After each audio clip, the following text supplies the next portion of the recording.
Hello, I'm Eagle. Eagle Gardens 1 on Instagram. And this is episode 7, 804.25.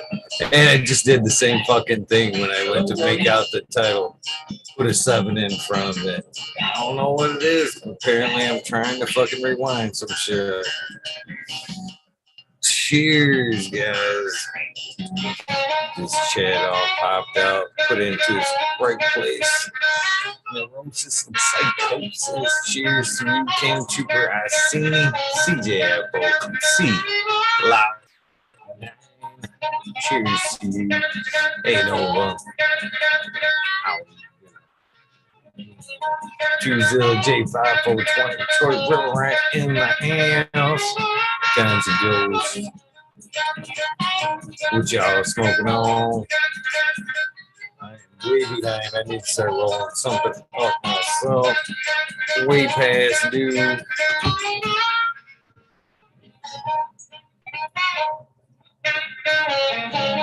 Way past due.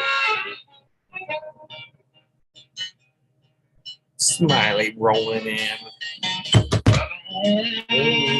Speed up now.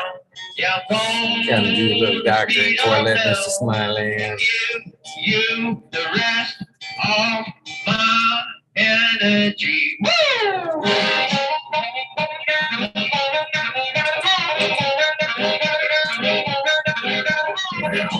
Yeah. King Queen, cheers to you, small two, 70 big S, 714. More manic meds. When we doing that episode, cheers to Angel Side Piece. What up, Smiley? What you doing, man? Shit, just finishing watering, trying to catch up. It's so nice outside. I've been outside all the time.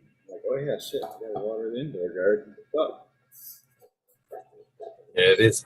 I've been there. I'm right there with you, man. It has been so hard to come in the house the last about a couple of days. But I'm beautiful.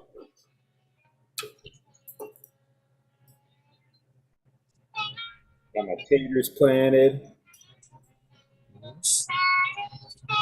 Did you had, what was it you had the abundance of last year? Was it potatoes? We didn't actually get that many potatoes last year. I don't know. I didn't do as well. The first year I did, but yeah. We had a shit ton of tomatoes and peppers. Right on. There was one of them I thought you planted heavy on last year. Yeah, I'm gonna do pretty heavy with the tomatoes again. That worked out good, man. We canned a bunch of shit and fucking spaghetti sauces, salsas, fucking, yeah. So we still got some jars. We're still eating spaghetti and shit. Nice.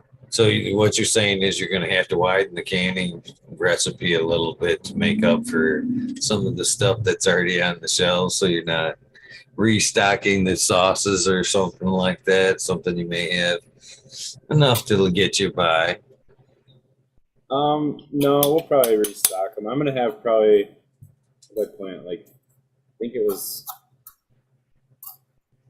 I'll have to look. It's right around 36 tomato plants, something like that. See, for me, that was like pickles one year. I went like fuck wild. I fucking pickle this, pickle that. Then the following year, when it come time to plant, I was like, same shit. I was like, well, I guess I'm good on pickles. Gonna plant heavy on something else this year. Cheers, Kenny. Sorry. What up? Shooting. How's it going? Good, man. How you doing? Doing all right. Can you guys hear me? Yeah. Okay. So, are you planting anything this year that you didn't plant last year? Pole beans, I guess. Last year I did bush beans. I'm gonna do both this year, actually, but the pole beans. And I'm not growing any of the melons. I'm gonna try to grow pumpkins. I didn't do those last year. Pumpkins has always been one of those like staples. Just because, and I've never come close, by the way, but I've always wanted to join that. Every year I buy the gigantic. I want to grow that fucking pumpkin. You got to move with the pallet and shit, but it never fucking works out. Never works out. That's a lot of planning, man. A lot of money. Them guys spend a shit ton of money. I was listening to a couple of them talk about like what they do for soil prep and shit. It's like, holy fuck, dude! Like they're spending a lot of money doing that. I don't know if they win money. Do they win money for the giant pumpkins and shit? Or is it just bragging rights? A little bit of both, depending on like the event and what it's for. You don't make money for setting a Guinness record, do you? World record? No, but if you get like somebody, if you like market it the right way, and you get like and you get like with a company, and you say like, oh, I grew this with that product and stuff like that, you can get sponsors and shit. Wallace, wow. Yeah. He's got some pretty good shit though. They know what the fuck they're doing, man. You get them pumpkins that big. It's not easy. There's a Georgia Grow guy says anybody does do any artichokes. No. They were making what was it, tea or some shit last year? I wasn't there something big about artichokes last year. Should be adding them or doing something with them. Artichoke was from what's his name? Nick. Rooted Leaf. Isn't it Rooted Leaf? Yep. Yeah. Nick's the one that's one of the additives I think that they were using in their like finisher product or whatever.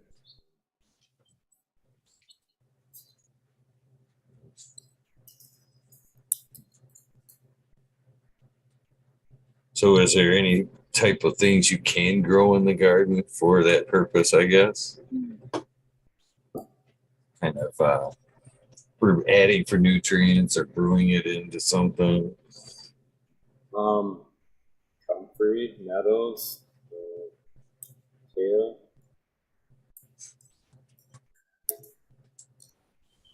I don't necessarily do any of them, but I know those are all good plants to deal with.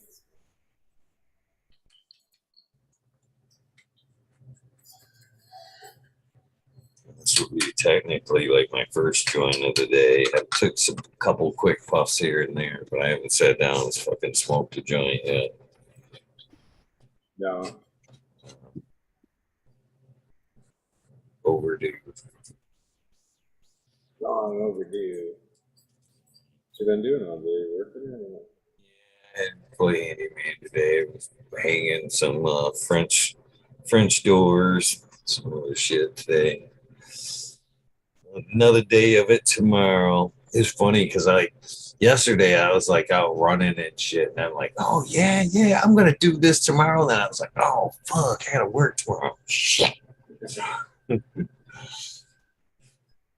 Hot today too, man. It's like 81.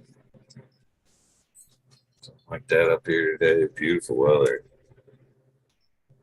Yeah, I thought I heard we had like better weather, as warm a weather as Hawaii or something like that. So missed. So Yeah. missed. It was like 77 here today. I was in shorts and t-shirt and flip flops. Yeah, I was running shirtless yesterday. Sure the fuck was. Not with shorts, fucking running down the road. It was beautiful. Beautiful.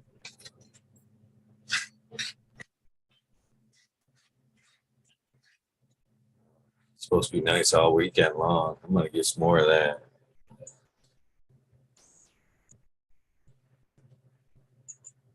I tell you, I talk shit about fucking living around the lake during the winter, but I tell you what, yesterday, like, I was on my second leg of my run, so I was like between 3 and 4 miles right there, and I was starting to fucking wasn't quite feeling it, to be honest with you. It was just like going through the motions and shit, and then I fucking look over and see the lake through the trees. Like yesterday, it was windy, so the water was all choppy and rough.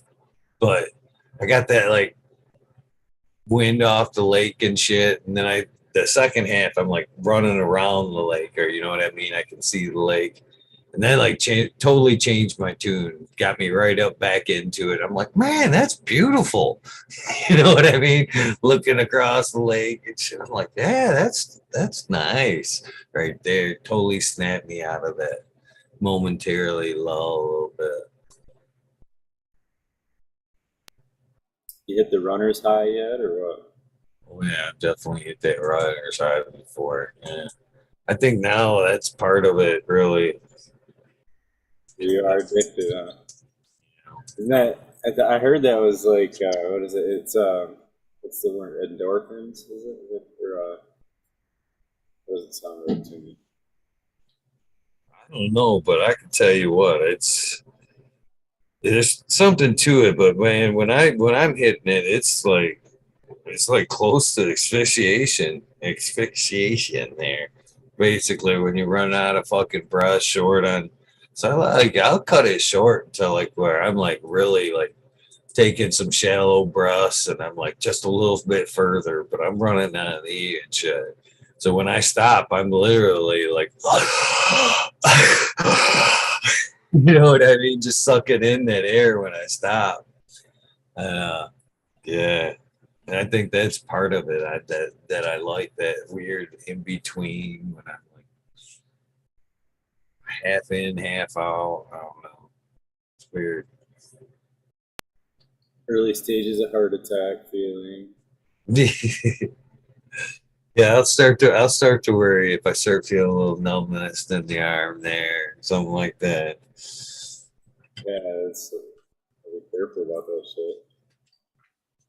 I don't know. I've never been much of a runner though. You know, me either, to be really honest with you. Enough to where I had to do my sports, but never like, hey, I'm gonna fucking just run 6 miles for the fuck of it today. Nah, I don't know where it's coming from. I think it's just sheer will to do that. You know what I've said I was gonna do there, running the range.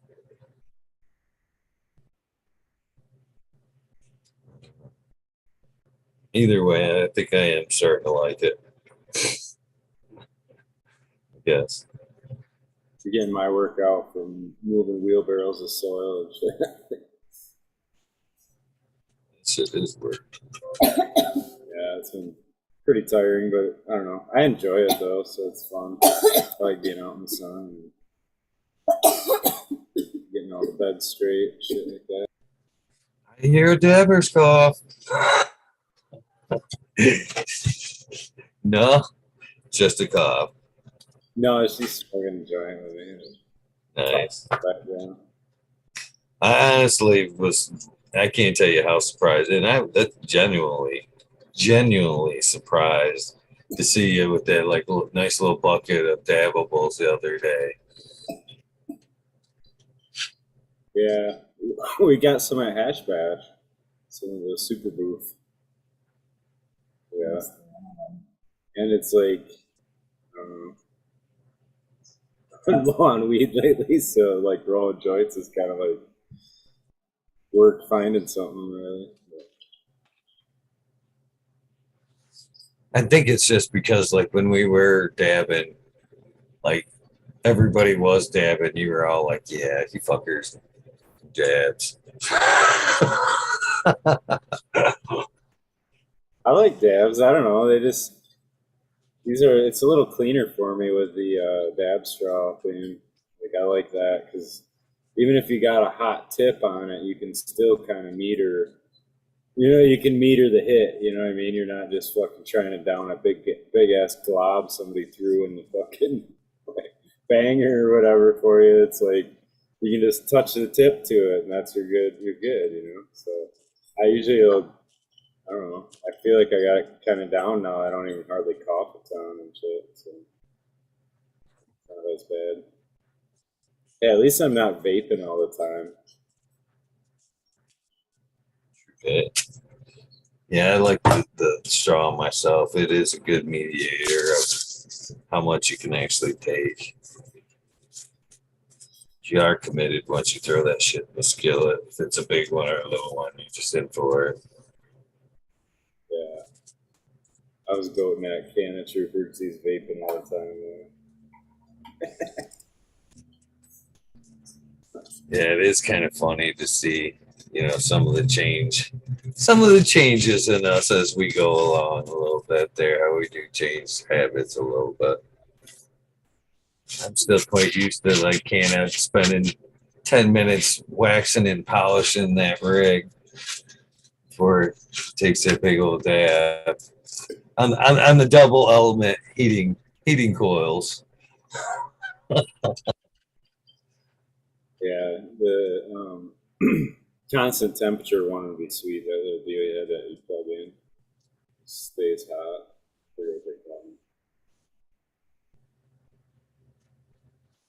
Those are backwards. I tried, dude. I had my cool dude for a while, but then things fucking break. Then like spend $400 or whatever on them, and they got them for a few months, and then it fucking stops working. Or the puff coat. Yeah, the cool dude. Remember, everybody had to have one of those. It was the coolest thing. You go to the shows, and everybody's walking around with their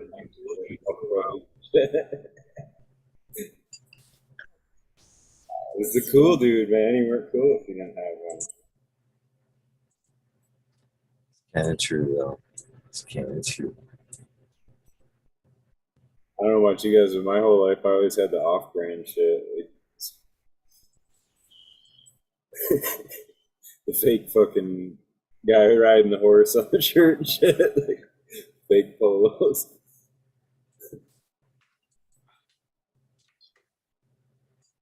You guys don't like my dab rig?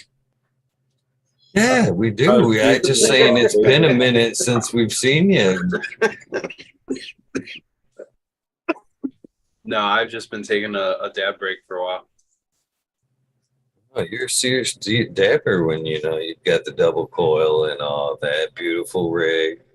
Take time to clean it. I think that's one of the biggest reasons too that I'm just that lazy of a fucker, I guess, where I don't want to clean the rig every time. You know what I mean? I'd just rather go up and just have it.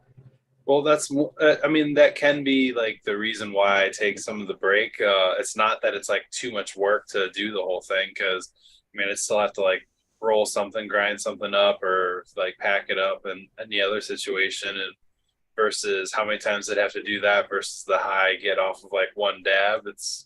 I don't know. It equals out for me. But I definitely am just kind of taking a break so that I can savor it the next time I do it. Just trying to amass funds right now. Not trying to spend money where I don't need to. I've already got these things, so. Nothing wrong with that.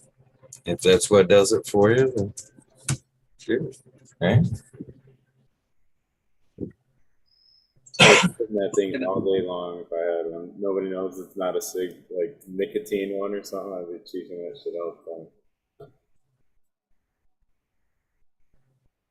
Yep.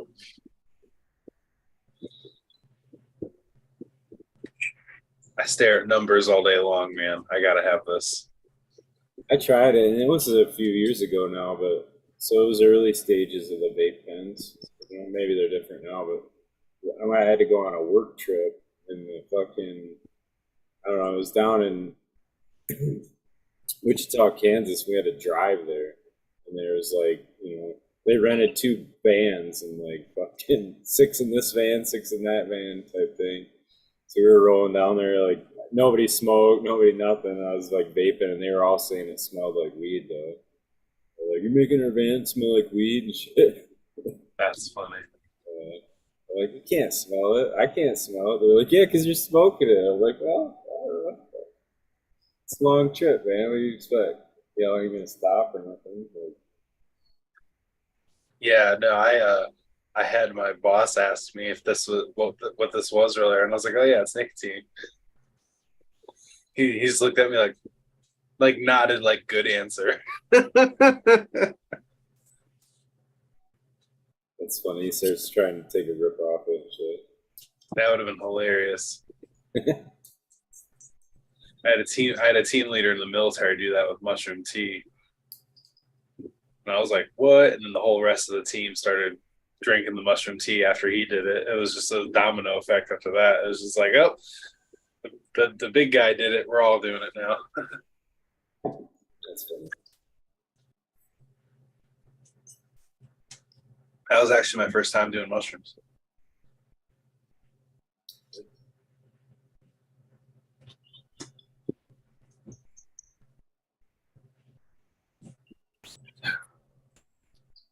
Crickets, but Kids. you know, man, I got to do a bunch of transplanting. I got to fucking get my purple punch back cross threes transplanted. I got new babies I started that are the GG4 by Jack Skillington. I got to get them in pots. I got to fucking move my peppers. I got all my peppers and tomatoes are taking up my fucking room. I got to get all that shit outside. It's fucking up the rotation. Stumbling. I don't have a barely but foot spaces. I was thinking about that tonight. I'm like, I'm gonna fucking fall or something, and then just take out all kinds of shit. You know what I mean? Because like, there's no room for nothing. If I fell, it'd fucking destroy all kinds of shit. Is that the veggie garden? It's my veg room. Bedroom, gotcha. All my canvases, but I also started with all my peppers and my tomatoes and shit in there. Which at first they don't take up that much room, but now they're, you know what I mean? Now they're yay big and shit. Like they need. Yeah, I used to do that shit at the hydro shop. We used to get them all ready inside and everything, and the amount of space they just start taking up. We start putting them on tops of shelves, like all over the place, just to make room, because it was just honest, like it is right now. The cold is just lingering, and we didn't want to put them outside yet after all that work. Yeah, my roommate got raised beds outside, and she had tomatoes out there, and we've had like freezes at night, so they're like done. They're spent. So she's vegging some new ones inside right now, and gonna put them outside, see what she can get. Yeah, you can cover them and stuff. I think, but I don't know. I'm not. It's super nice, but I heard like this weekend we're supposed to get back down in like the 40s and upper 30s and shit. I don't know if it's gonna freeze or frost, but We had a couple nights this last week, or earlier this week too, and last week, where it was just so fucking cold. It was probably like 35, 34 degrees. And then this week it was 38 degrees in the morning, and then it was 81 degrees in the afternoon. It went from having the heat on to having the AC on to having your windows open the evening time.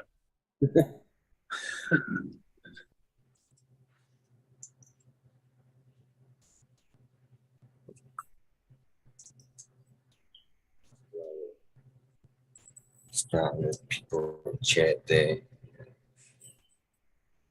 Heard a lot of good things about the DOA there. I'm excited. I got my cut ready to go into flower next.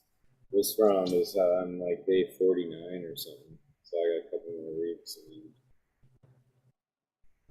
I'm excited though, dude. These Chili Bean by Jack Skillington is fucking phenomenal. Oh yeah. Well, hey guys, I just want to hop on and say hey and smoke one real quick, and I gotta get to bed. I gotta get up early. Sounds good. All right, guys, have a good one. Cheers. Thanks, Eagle. Jay, thank you. It's a quickie. Yeah, the DOA cut I got is like cheesy smelling. Nice. It seems to be in that range. I only had the one little tester time. This is like kind of like the first real time growing it out. The cut anyway. So this will be like you know, like the second or third run's always like, okay, that's what you got. You know what I mean? Like. Yeah. I haven't necessarily grown them out myself. Mine were grown through veg and then passed over. And then I was recently passed some bags of some smalls. Fucking, here you go. Here's some shit. Give it here. Motherfucker, just give it here. But so I'm only going by what's been written on the bags there, but your side seems to be the green side, and my side seemed to purple out a little bit, at least from what I was handed. But both sweet taste to them, nice fruity taste. Mine, both of them have like a fruity taste to them. Little earthy, little gas on the purple one. The other side's kind of a fruity gas. Your side, but you can tell the difference in the two. You know what I mean? It's it's weird. You would think that they would show somewhat similar characteristics, but Yeah, it's a neat little experiment though, for sure. that is cool that they're that different. But you say you think there'd be something trait that would be like, oh yeah, uh-huh, we see it now or whatever, but like, really different. It's cool. What up, green fingers? Cheers, guys. Yeah. Try to fix the volume. Cheers. Oh,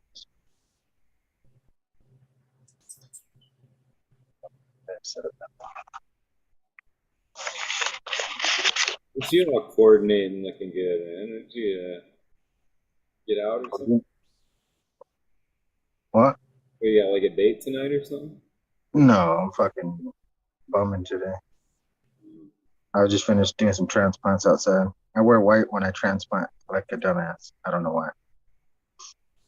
So I just You're white for transplant? Is that what you I said? don't know why. Yeah, I wear white for transplants. Is there like a superstition thing, or is there some? I always look down. I'm like, damn, I'm wearing white and I'm transplanting again. Like every single time I wear white, I do some kind of transplant. I don't know why. It's just like, I wish I could do it with like a black shirt, but I don't know. I can't get a black shirt dirty, I guess. So, but,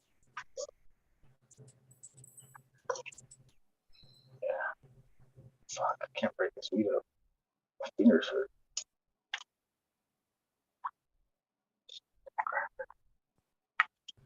For me, it's just the opposite. I fucking love white, but I can't wear this shit, man. It's like dirty in like 2 seconds. I'm like, fucking fuck me. I tried.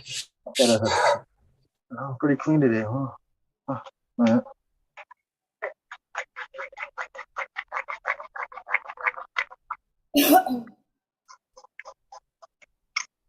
I should trying to run more through more seeds, but look, man, there's so many to pop. It's crazy. It's crazy to sit down and try to decide what's next. So the major influence my next pick, though, I'll still. because he said that he thought the GG4 by Jack Skellington was going to be the best one.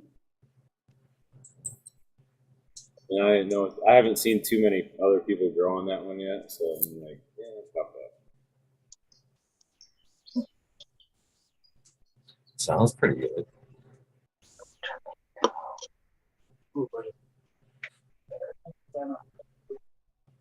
I like the Jack Skellington, man. I think it's been bringing a real cool, like, I don't know. I always describe them as the Jack Skellington smoke as being like a urinal cake kind of like chemi weird chemical smell like that. But it adds some kind of, I don't know. Some people have been calling it like a citrus, but I don't think citrus. Like maybe lemon, maybe I don't know. It's got, to me, it's got like this like, I don't know the word, astringent or chemical kind of weird smell to it. Maybe. I don't know why, but Anticipating the smell. That's what I'm trying to get I at. know lemon is citrus, but for me, it falls partly into the floral too. It kind of can be a citrus, but it can be in the floral department too. Yeah, because citrus describes like orange too. You know, a lot of people think multiple fruits. like Right? different spectrums of citrus. There's lime. Yeah, you get citrus like a fresh the fruit, or you can get the actual tree that smell too. And that's some people don't know what a tree smells like when they smell a citrus tree. They've never grown one or had one in their yard. But it's a lot different than the fruit itself.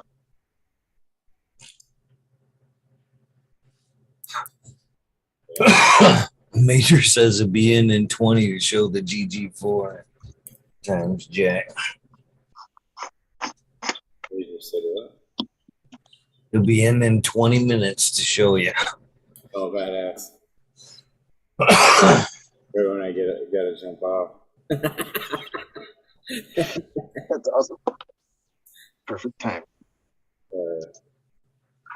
They all popped up pretty good, man. They're ready to come out.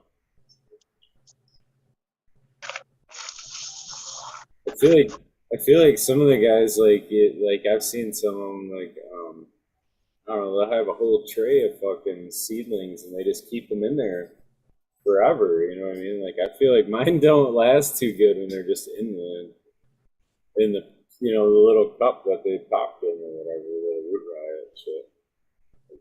I feel like they need to transplant pretty quick. If they start getting 2-3 inches taller above that thing, and they're like, Yeah, I had the same problem. Had to transplant them right away. Right when they're this big, they have to be transplanted. Even if they're in a bigger pot, like the roots already down at the bottom, like, they grow pretty fast. All these plants grow fast. Like those Tino Wop cookies things. Those things were right when they were out of the little tap root was already at the bottom of the fucking shit. And they just popped out. Like they just popped out. It's just some crazy with a lot of these plants that I've been seeing lately. It's crazy. crazy.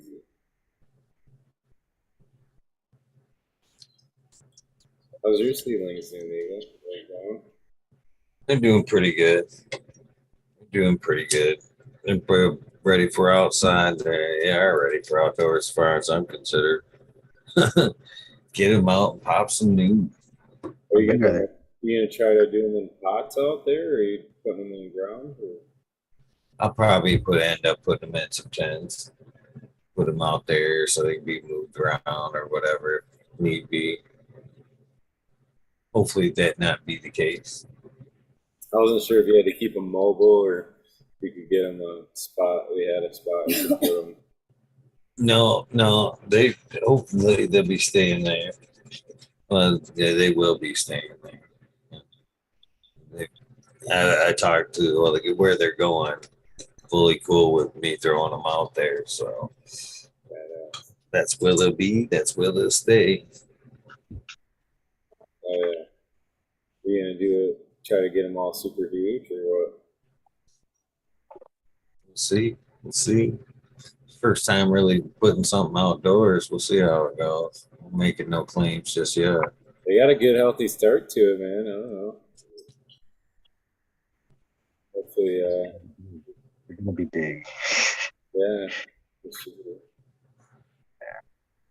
Months. I don't know how big when do they start them out in California? Were they getting that big? Not till Mother's Day. After Mother's Day, a lot of us we start them inside, but we don't pull them outdoors till after that, unless we have supplemental light. But I have outside all day, so I pulled mine out a few months ago. They should be big. Shit, I was thinking about that like halfway through. I was like, man, I should have just did this more on a bigger scale. Just started a bunch of seeds and then passed them out a little bit here and there. I'll catch you at the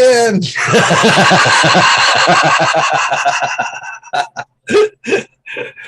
I'll bring all the plants. I'll do some of the work. We'll just want a little bit in the end. We're good. Just Yeah, spread them around the state.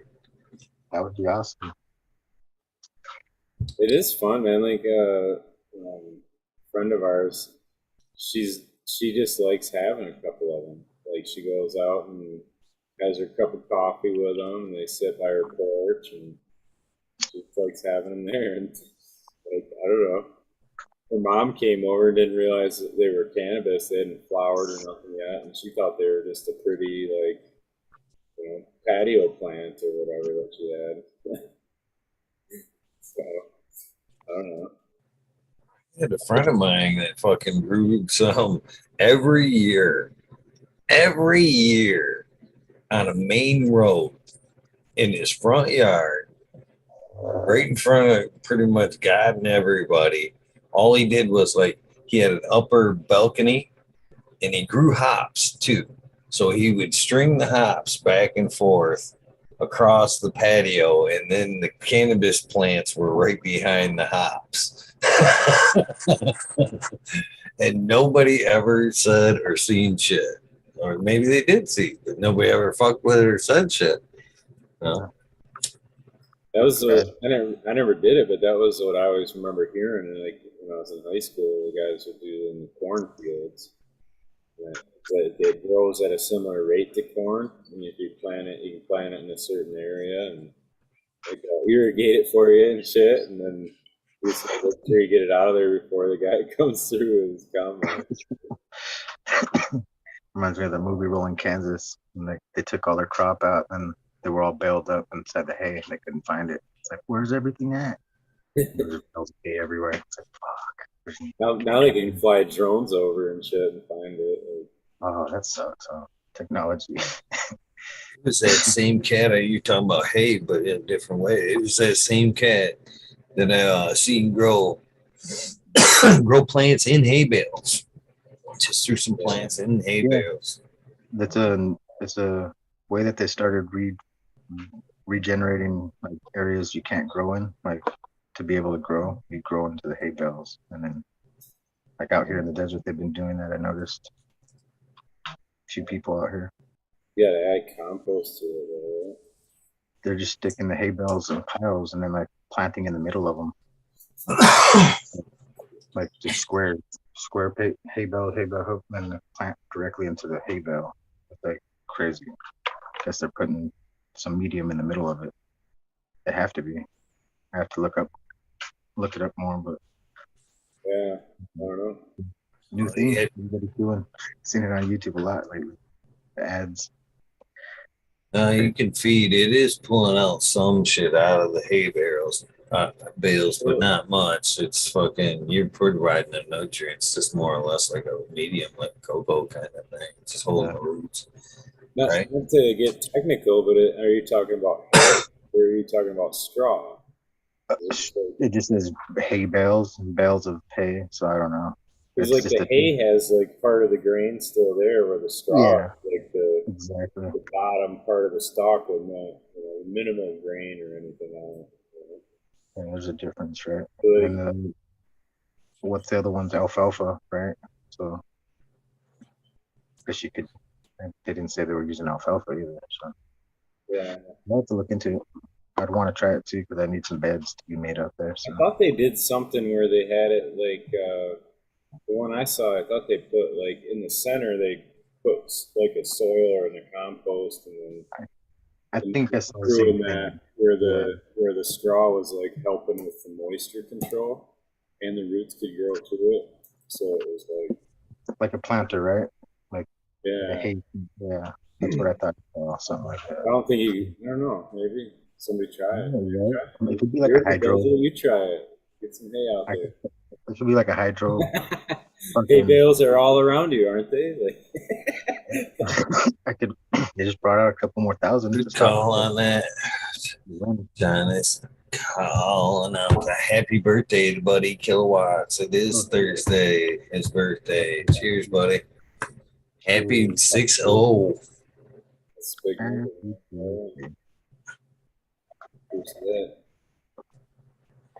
Happy birthday, bud. Yeah, feather hay thing. I'll try some. Just gotta feed it fully, feed it like I used to with tea, I guess. If it's just hay without anything underneath it. I don't know. Sounds very difficult to do. I mean, maybe some soil under it. It doesn't sound impossible, but only one way to find out. Like, I'm gonna get a bunch of straw for covering this soil now. I did all my leaves. Like I got trees around me, maple trees and shit. So I got a thick layer of leaves down where I'm doing my potatoes. And I just threw a bunch of like chicken manure down, the chicken manure compost stuff. I don't even know. I only had a little, some. It was just a garden tuner or something. I don't know. It was just a light mix of like feather meals and gypsum and different shit in there or whatever. So I just threw a bunch of that down. But with the potatoes, I just fucking planted them right underneath all them leaves like that. I'm hoping they'll break through. It's a pretty thick layer of leaves. I don't know, but hopefully they break through. Because I didn't think of that till now. It's like a blanket. Smother them out or whatever. Yeah, that's possible, right?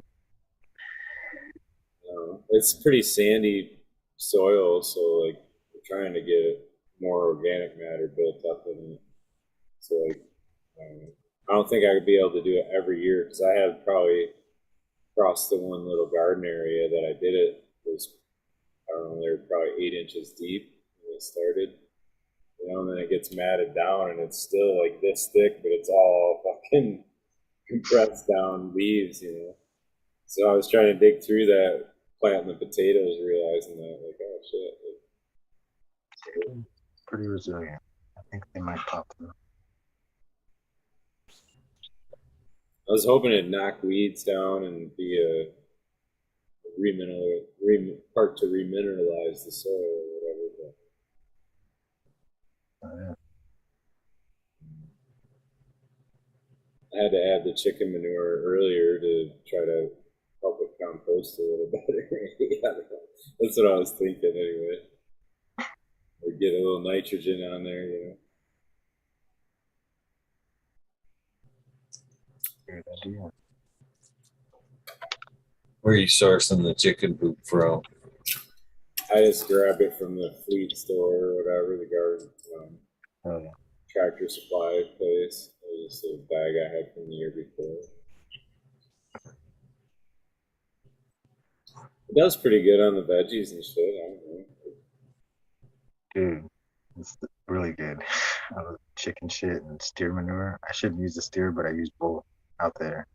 Like always use It does it. really good on the cannabis too. Really, like it's an oxygen boost, and it's got some other stuff in it that's. But yeah, I mean, it's because it can be all the heavy metals and Yeah. antibiotics and shit they feed the chickens, so it can come out and help too. So. That's just the risk that I'm willing to take. When I built my bed on the super soil, then I have like the first year I burnt the shit out of my plants, but now they're rocking. Fuck. I use chicken shit in mine, like hella chicken shit. Probably too much. See, I think it was too much last year. Like broccoli, I've been trying to get a nice head of broccoli, and like it always seems to be like really stretchy. And I'm thinking that's because out of that chicken shit was like too much nitrogen. You know what I mean? Like, so this year I didn't put any of that down on them. Just tried like something milder, not like that. But broccoli, I think, eats pretty good, so gotta feed it something. Right. I always forget about that. Whatever I plant's gonna take nutrients out of the soil.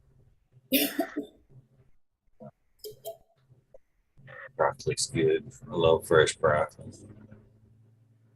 Yeah, I got 10 of them going right now and 4 cauliflower. I don't know why, but the cauliflower I don't have as good a germ rates on it and stuff. I've never tried to grow cauliflower from seed. I've always bought plants. Yeah. That shit can get be expensive though. Buying starts. Fuck yeah, dude. They're like $5-6 now. Like, I don't know.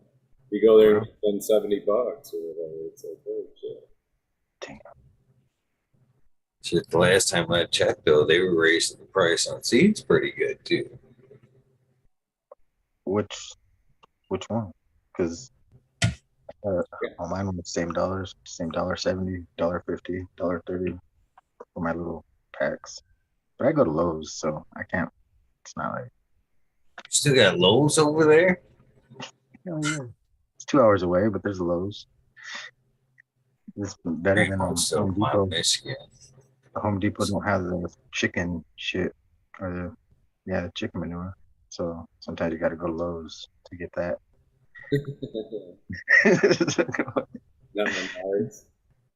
Got to go to the big box store to get my chicken shit sometimes. Fuck. It's funny they have it there. I'll have to go look. I haven't seen it. Yeah. Home Depot sometimes doesn't have it, and then I'll have to go to, because Home Depot's faster to go through to the garden section. Well, it's both the same. You just got to know the layout of the stores. And there's so many of them out here that like you have to go hop into each one. Well, in the Coachella Valley where I used to live, I don't live there no more. You got like 3 or 4, 5 Home Depots throughout the city, so you got to call each one to see what you're trying to get, and like that one doesn't have it, they'll tell you to go to the other one that does. And so you got to make a 4-hour trip sometimes, 3-hour trip, 2-hour trip just to get the stuff you really need. What's up? Alex, how you doing, brother? Oh, you can't hear us. Connected. Sure it does. Anyway.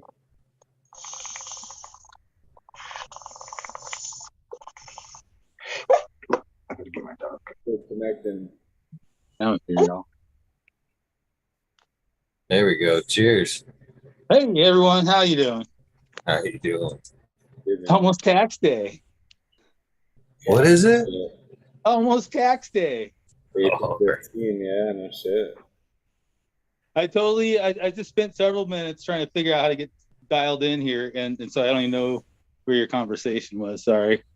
Last I heard you were talking about soil and starting stuff. And Yeah, man, it's the garden season. You know? I don't know. right? When do you start? When's your last frost? Like, Oh shit! Last year it was pretty late. We had a freak last, but usually Mother's Day is when people plant the tomatoes around here. yeah, right. It's too. I was thinking with some people will say like, oh, second week of May and shit. It's like, oh, okay, about Mother's Day. I don't know. yeah. I had my greenhouse heater malfunction, and we had a hard freeze after everything had warmed up some, and we dropped down to 18. I lost all my tomatoes and peppers I've had for 2 years. Kind of bummer. I tried lighting a bunch of candles. The holy candles from Dollar Store usually works okay, and somehow they don't know if condensation dripped into them or what. They went out. Kind of a bummer. What do you do? Stress tested all the pot plants I had growing nicely. Yeah, things just started. Usually, this year was back to normal. Like we've been creeping zone slowly because of is climate change, whatever. But this year we're back to where it was when I moved here 25 years ago, and like last 4 or 5 years, I had stuff sprouting in the garden and early March, if not on the full moon of February. And this year it was just this full moon, beginning of April. We had 2 feet of snow last week, right in the valley here.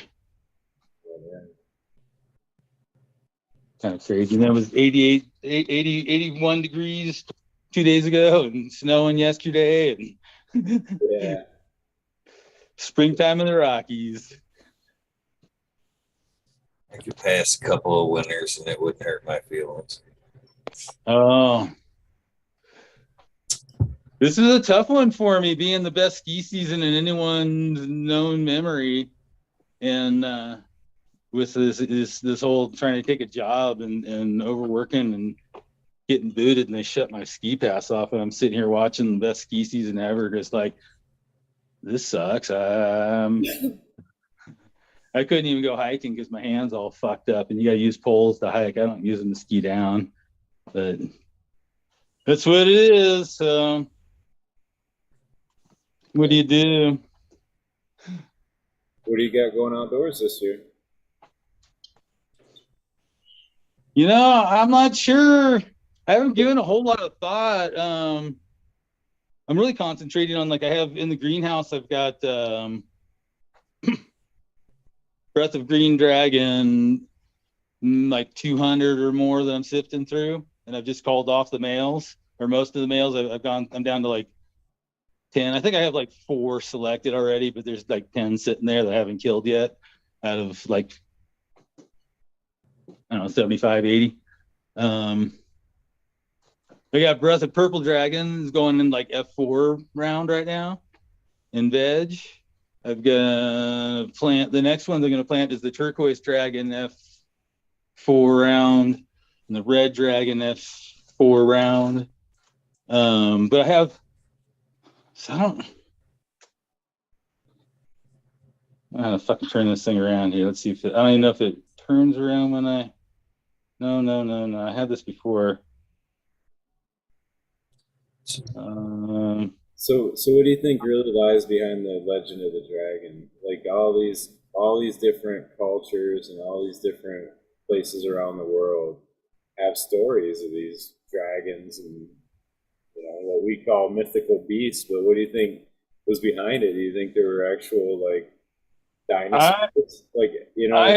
I'm a believer in Quetzalcoatl is the dragon, and the celestial gods of China are the dragon, and all these winged serpents that fly through the sky and breathe fire are alien spacecraft. And these are I think the dragon itself is the spacecraft, and then the gods are these aliens that came, and some people call them angels, but extraterrestrials with more knowledge and understanding of reality than us. They come around to give us information and help us understand how to live better. But so you think that's what's behind the myth of the dragon? There's a lot of different types of dragon myths. The European dragon is kind of an outlier. But I spent some time really looking into all the different histories of the different what comes from, and you know, there's like the Welsh dragon is different from the like the dragon in King George, right? And that I think happened in Poland, if I remember right, where he slayed that dragon. So what do you think, though? I mean, he slayed this dragon. There's got to be. Do you don't think that was just a made-up story, or do you think he actually? No. So there's other things too. There's definitely, and yeah, it could be it could be something. You know, there's a whole nother line of what a dragon and an eagle are. Okay, and so we can remember St. Patrick also drove all of the serpents out, right, of Ireland, and then we have in India, we have the Nagas, which are the 7-headed snake. Okay. There's these different snakes, and are these serpents literal serpents, or when we go into the beginning of the Bible, the serpent represents knowledge. Okay. In understanding, you ate the apple and you have knowledge of self. Okay. And so in the greater scheme of understanding, the eagle and the serpent are constantly at war, and they're two of these warring factions of the good and the bad, and now good and bad is the perspective of your position and where you are amongst these things, right, and how they affect you. So there's some trying to control with the fist, the claw, 13 arrows, right, and then there's the Mexican has the eagle and the serpent, and the eagles dominated the serpent, right? And so literally the serpent represents a knowledge, occult knowledge, understanding of self, not the cult knowledge, but the occult knowledge. But yeah, there's so serpent can be metaphorical, can be real creature. There's definitely different dragons around the globe. And, So you think it's metaphorical? There's multiple. It could have been a Komodo dragon. Right, that's what I'm wondering. Do you think it was actually a beast, an actual beast that lived, and dude had to fight it, or do you think it was just more metaphorical? I'm honestly trying. I've read something about this in the past month or so, and I'm trying to remember. It's not really coming right into my head what the heck they were saying. It was specifically with St. George, and like they kind of peeled away myth with St. George, and that's what I was saying. I think it happened in Poland, and I'm trying to remember what the fuck it was. And so this could even been like the coat of arms that they had on, and it represented a group of people, right? I'm sorry, I'm not even remember exactly what that one is. But yeah, so again, there's multiple possibilities of what dragon is depending on what culture we're talking about, right? And then here in America, we've blended them all together to create Hollywood dragons and whatnot. I mean, it could have even been a Komodo dragon, and dude just embellished like a fishing story and shit. Like, dude, it was this fucking big. You know what I mean? Like, it was like it was a good sized lizard, yeah, but like, you know, it could have been just a snake, even. Like it could have been a big ass fucking snake. There was timber rattlers in California that were over 20 feet long in the 1800s, right? It could have been something like that, or constrictor even, or whatever. There's lots and lots of possibilities. See, that's why I think there's actually some kind of an animal behind the legend, and it just got embellished to this point of like, yeah, it was breathing fire and shit. Like, sure. No, well, again, so we're crossing up different dragons and different legends, right? Right. And there's water dragons. There's all kinds of legends. Yeah. And they definitely have different origins and such. It's like, but like, you know, there's little people in all these cultures around the world too, right? There's little people up in Alaska, and there's little people in Ireland, and there's little people in South America, and we don't see them unless you're lucky or whatever. But there's lots of stories about these different culture or phenomena globally. The Fae, the whole culture of the Fae, that's some pretty interesting stuff. Get into spiritual, and someone might perceive it all as demonic, depending on your cultural background. Some other people might think of it as spiritual entities, or like we talk about, Bigfoot could be an interdimensional type of thing, right? And my own personal experience, an actual beast too. I think it's an actual animal that's here on the planet with us. Yeah, ancient astronaut theorists say their depiction of spaceships that people just couldn't understand. I mean, yeah, I don't know, but like, I think they're actual. I've never seen a Bigfoot. I've heard some stories from people firsthand that say they have, and I couldn't doubt them, especially after having experienced like the UFO phenomena I've experienced and photographed. And I tell the story, I show people the pictures, and they look at me and call me a liar or whatever. You know, they just refuse to flat out believe it, right? And so I've just heard too many stories from people who say they've experienced a Bigfoot, and to say like I can't say no. I have no evidence to say it doesn't exist. No, I get it. Like, but I don't know. There was like a story. There was a dude too that even like set a trap outside of his house, and like it was like nails through a board or whatever.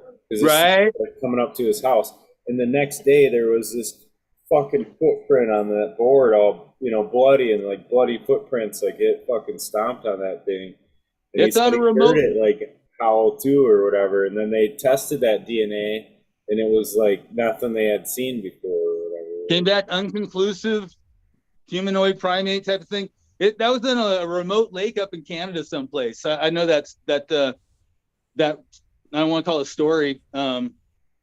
That episode of Time and Space. Yeah. Yeah. There's a lot of space out there. It's big. And just to give people an idea who like, oh, how come we can't find it? My very best friend went hiking one day on a route he'd hiked 100 times. We could see it from his window of his apartment. Yeah. You could see the entire route he hikes up on the mountain. You know, we lived at 8,000 feet up in the local mountains here. And he never came home. And it was 3 years later before we found this first bone. His shoe had his foot in it still. And it was the bottom of a 600-foot cliff. And then they found a couple other bones. But like we had 100 people out looking for him the day he went missing, right? Scouring, gridding out 10 feet apart that whole fucking area, right? And we did that for 8 days until it snowed 2 feet. And we gave up and went on fucking massive conspiracy theory for fucking 3 years. What happened to our buddy, you know? So, you know, if there's something that lives in the woods and adapt to it and you're trying to find it and it's conscious and whatnot, it doesn't want to be found. It's not going to be in those huge areas. It's, I don't know. I know I can hide pretty good when I want to. There's people that disappear and live out in the woods, man, for 20 years. You know what I mean? They just do their thing. Nobody fucking knows they're there. You don't bother nobody. They just live off the land. And it's doable. You can live off a roadkill in the Big Sur, California, if you wanted to. Yeah, there was a guy that I used to work with, and he would go to Wyoming every year, and they would do elk hunting. And he had a rig for it to chop. They'd chop it up, and he had a way to haul it back, all that shit. But they would go every year. It was like their trip, and he knew this farmer out there, and that was where they stayed, the cabin. And every year they would go up into the mountain, and they would see this old guy that lived in the mountain there. And he said, shit, for 15 years we would just go, because this old guy lived up there. He's like, he knew exactly where the elk herds were. So we'd just go the first day and talk to him and bring him some stuff, and you know, and he'd be happy to see us and shit, and like fucking tell us right where they were. And the next day we'd go there, and that's where the fucking elk herd was, and like, that's how they got their shit, you know. And he said, all of a sudden it come back, dude. Like the one year they went to go there, the farmer told him that, yeah, that guy got arrested. Like he was on the top 10 most wanted list and shit. There was some huge reward for the guy. And he was like, here, every year we went up there. Right. This old guy, you know, he was just an old guy in the mountains with a beard, you know. We didn't know who the fuck he was, whatever. He disappeared. Here's shit, he's on the top 10 most wanted list while he's up there in the mountains, you know. Nuts. What's up, Chicken Ham Master? Are those ham steaks there? There's some chicken ham, yeah. The finest chicken ham in the world, man. Finest chicken ham in the world. I don't do temple balls anymore because it just sticks to the jar. Good master. This I put it in the freezer as a ball and then take it out, and it fully goes to this glob stage. And this is what 40 grams of 150 to 90 fresh frozen mixed. Is that the GG4 times Jack there, Ham Master? It's there's a mix. There's a bunch of stuff in there. There's like, I think I was running out of cold nights and just threw it. I'm like, fuck, making small batches. One big batch tonight. And it looks like it. That's what I'm picturing it's gonna look like. That's the GG4, man. Oh yeah. And that's another GG4 right there too. Yeah. so you guys got that. Very nice, dude. I can only see. I don't know how this all works. How far into flower are they? I think this is like mid-week 5. Okay. So like 35 to 40. Maybe even approaching week 6 now. But they're still on 14. So it's still like a weird stage for them, right? We're just seeing how well they can adapt to that early August shit. And everything's flipping. The American one's Amy Aces. That one seems to be doing pretty fucking good too. What do you try to see what's going to work out first? Is that what you're trying to do? Yeah, just to give me an idea if they're going to flip around that 14 hour. I'll keep them around 14 now, but now it's like you sort of see that development delay. It's like, okay, now better give it a little bit more darkness, flip it to like 13 and a half. Eventually I want to fade it to 12, which up here is like the end of September. So that's when we reach 12-12. Yeah. So that's, there, though, dude. Nice work, bro. Hell yeah. Week 4, week 5. Yeah, man, that's the jack. What's really nice is this motherfucking this bad boy. You got them stacked everywhere. Damn, dude. What is this bad boy? This is shit. Let me check the tag. It's one of yours. I think it's the Cloud Cutler. Oh yeah. Let me see. The tags are buried. Oh, it's the sundial. All right. I think the sundial is going to be nice too, man. It's hard to pick up on the screen, but it's nice.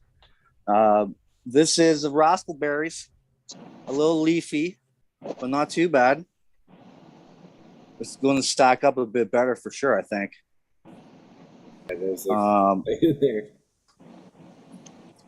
That one is. This is the what's that RB motherfucker? Not raspberries, I don't think. It might be Oh no, it's the PC. What was that? Be platinum cake. Platinum cake. Yeah. This is a platinum cake. So everything's pretty even besides just that one motherfucker. A bit tall, a bit of a outlier. But I think I got 2, 4, 6, 7 of those guys going. Your white cranberry thing, that bad boy right here, it smells really good too, and that has that strawberry in it, right? That white strawberry from Sin City. Yeah, sour jack. Yeah. Yep. Yeah. Those tall fuckers, those are the Amy Aces. Damn. Amy, this is one of Tao's blueberry crossed with the cheesequake. A little bit more sensitive to the light, but and probably gave it a bit too much juice too. It doesn't like so much the amendments there. The 444 torched them up a bit, but they're very close to the light too. So I'm not too sure if that's playing a role. But it smells fucking awesome. Good blueberry, Tao. Has it got the blueberry? That's what I was wondering. Yeah, it has that nice blueberry. I got 5 of them, and I think 2 of them were, exactly as old school terps as you remember the blueberry to be. You got like every plant is different in there. That's fucking awesome. Yeah, it's all different. Those tall fuckers, those are monocrop what? Bitch. What are those fuckers? Those ones are the frosted fruit cakes from Sin City, man. No, that's Sacred Cut. Sacred Cut seeds. Umbrella hoods. Oh, those old school fuckers. Oh yeah. One that's funny enough too. The one on the left side's a 400, and the one on the right side's a 600. So it's a total different fucking wattage there. Yeah, they look kind of yellow. Oh yeah, they're yellowed out a little. I missed this cycle by 6 days for my amendments, and the last one by 8 days. So they're definitely lacking nutrients. But that's fine. I just give them the 444 from Gaia Green and this Frost Forward, which is a 744. So I give them that combination, and they seem to do pretty well. Yeah, I gotta do something. Laws I hit them on that day 21 though. But miss that day 21, they and they're just in 1 gallon pots. Like they're small fucking pots, right? That's even harder, yeah. Yeah, so you got a top feed noodle on there, or you just bottom feeding them? I usually do a combination. Like next time you see these fuckers, there'll be soil in the bottom of those. I'll put fucking soil in there. Totally. Yeah. So are they just sitting in trays, it looks like? Oh yeah, okay, you got 2 in a tray. Cool. Yeah, excellent adaptation for like a kind of a sip system there. Awesome. Yeah. It's a major reach around, we call it. I do the same thing in with large pots outdoors when it's just like, man, they're popping roots. There ain't no place to pot them out, and put some soil or some sphagnum out for the run out and catchment on the hard surface underneath or whatever. It totally works. You can dig a little hole and kind of set the pots into the ground, even if you're outdoors, and let the roots grow out. DOA. Oh yeah. Oh yeah. That's from Eagle, I think. Or no, that's from Smiley's edition DOA. Really? Eagles are still waiting for the appearance of that motherfucker. It's good. I'm sure it will, man. No rush. No rush.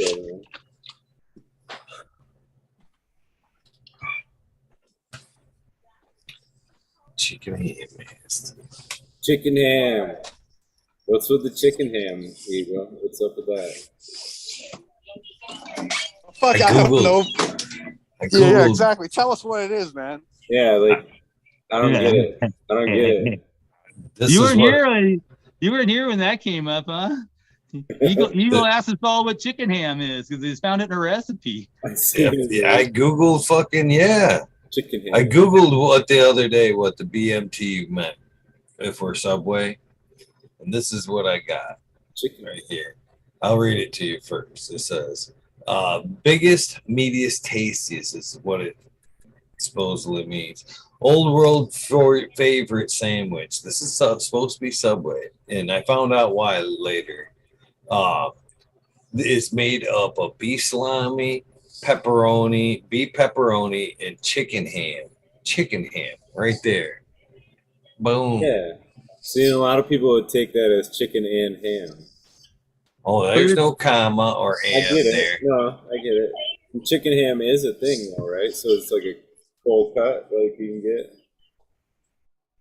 It was. I looked it up, and it was some sort of Asian dish actually that is what I found the origin of the word. It's a thing. I don't remember never exactly heard what of it was. it. I looked it up right then and put it in the comments. I don't remember what the fuck it was. I don't know how to close this down and Google at the same time. I gotta admit the whole turducken concept was what I thought of when I first heard you guys in the replay. I was like I was along that line. Like, what do? You stuff one of the little hands in the fucking chicken or something? Like, Someone's done that for sure, man. And that's exactly what they're telling everyone. This, Man, this that's chicken's easy. lacking something. Junk in the trunk. Yeah, just shove that in there. Little it actually jalapeno, sounds pretty damn good. I was like thinking the same thing. I'm like, oh, jalapeno, some cheese in there, man. Oh yeah, hell Yeah. yeah. No, Bacon. the word chicken ham can conjuncture some really crazy ideas in your one's head. You can think of crazy food, crazy ideas. We had fun with it.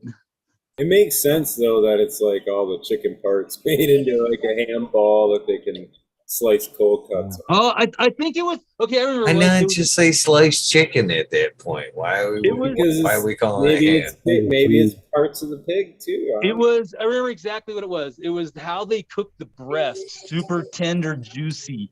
So it was like a nice tender ham when you ate it. That's what the fuck it was. That's why they call it chicken ham. So it's a slow simmer saute of the breast, so it's super tender. So it's like a top shelf. Yeah, cut. yeah. That's what it was. So see, it's a better cut, Eagle. It sort of reminds me of That's like what we artificial expect from crab, right? Subway. It's a better Like artificial crab is just like a bunch of minnows compressed into like the shape of a crab and dyed, right? I So only weird. want to eat formed ham in that fucking ham. You know what I mean? That chopped shit. You ever eat like fucking damn near spam ham?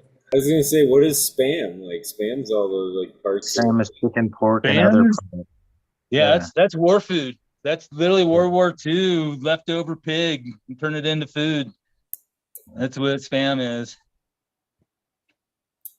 Like now top available cut. with 20% less sodium. Yeah. It's And like then different primo hot flavors, dog meat. all different flavors. Yeah, I don't know. I've never been a fan of it, so Oh man, I grew some up people eating like it a lot. I don't know. Yeah, I didn't have a Spam choice. on- Sometimes it was just there, fried up. Yeah, you fry it up. Hell yeah. Once in a while, I a was gonna bit say, of if I was mustard. hungry, I wouldn't pass it up. Yep. I mean, Yep. Fuck yeah. That's complain- old school I stuff didn't there, man. complain about it. Yeah, I wouldn't need it now, but maybe once a month or something, or every 3 months if I had to. I used to carry it firefighting, and you get stuck in an area for the night, and you find a nice glowing log. You can kind of crack the can and let it kind of sizzle in its own juices in the can. Come by and slice a little off now and again, and pull it out and kind of hold it over the flame and crisp it up. Potted meats. Oh, yeah. Hey, Smiley, man, did you give away that code yet for that 420 sale? Yeah, it's happy 420. Happy 420. Yeah. A big 50% off. Yep. Shit. Free shipping? Or is that pushing it?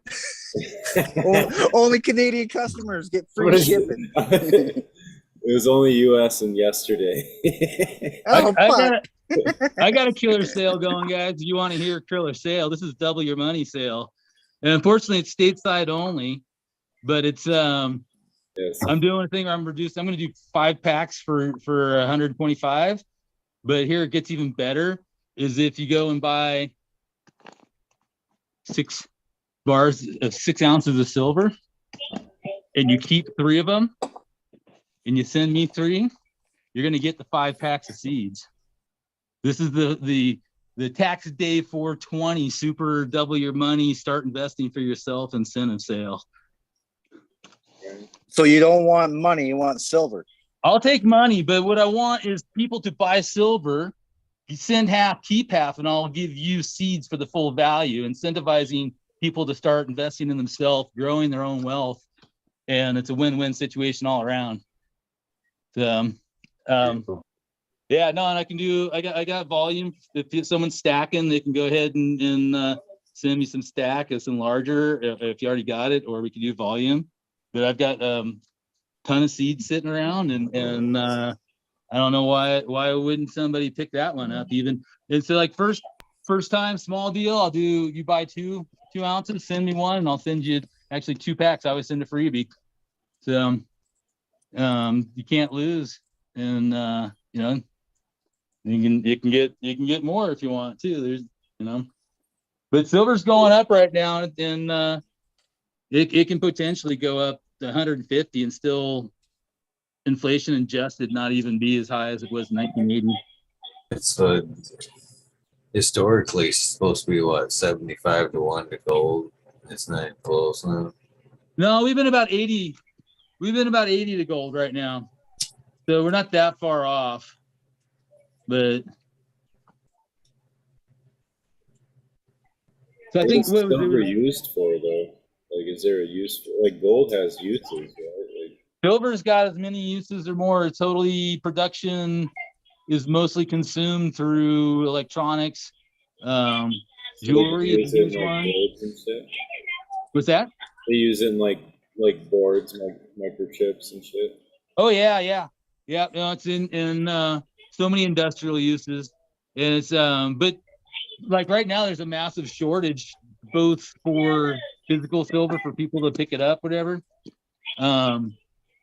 So don't buy any kind of paper, gold, metals, anything. Always physical metal. Yep.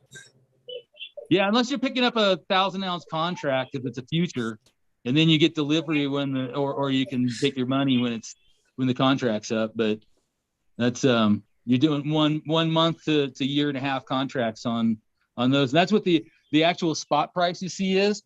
Those are 1,000-ounce bars that haven't been dug out of the ground yet, and so everything else is based on that. Shit, guys, I gotta jump out. I appreciate you showing that off, Major. That was awesome. Thanks, Smiley, man. Thank you for the seeds, man. Yeah, appreciate you going early, Eagle. I'm always happy when you pop on, bro. Good to see you, Alex. And Yeah, Smiley, nice chatting with dragons. Oh yeah, man. We'll figure that one out. Oh yeah. All right, man. Take it easy, guys. Cheers, Later. bro.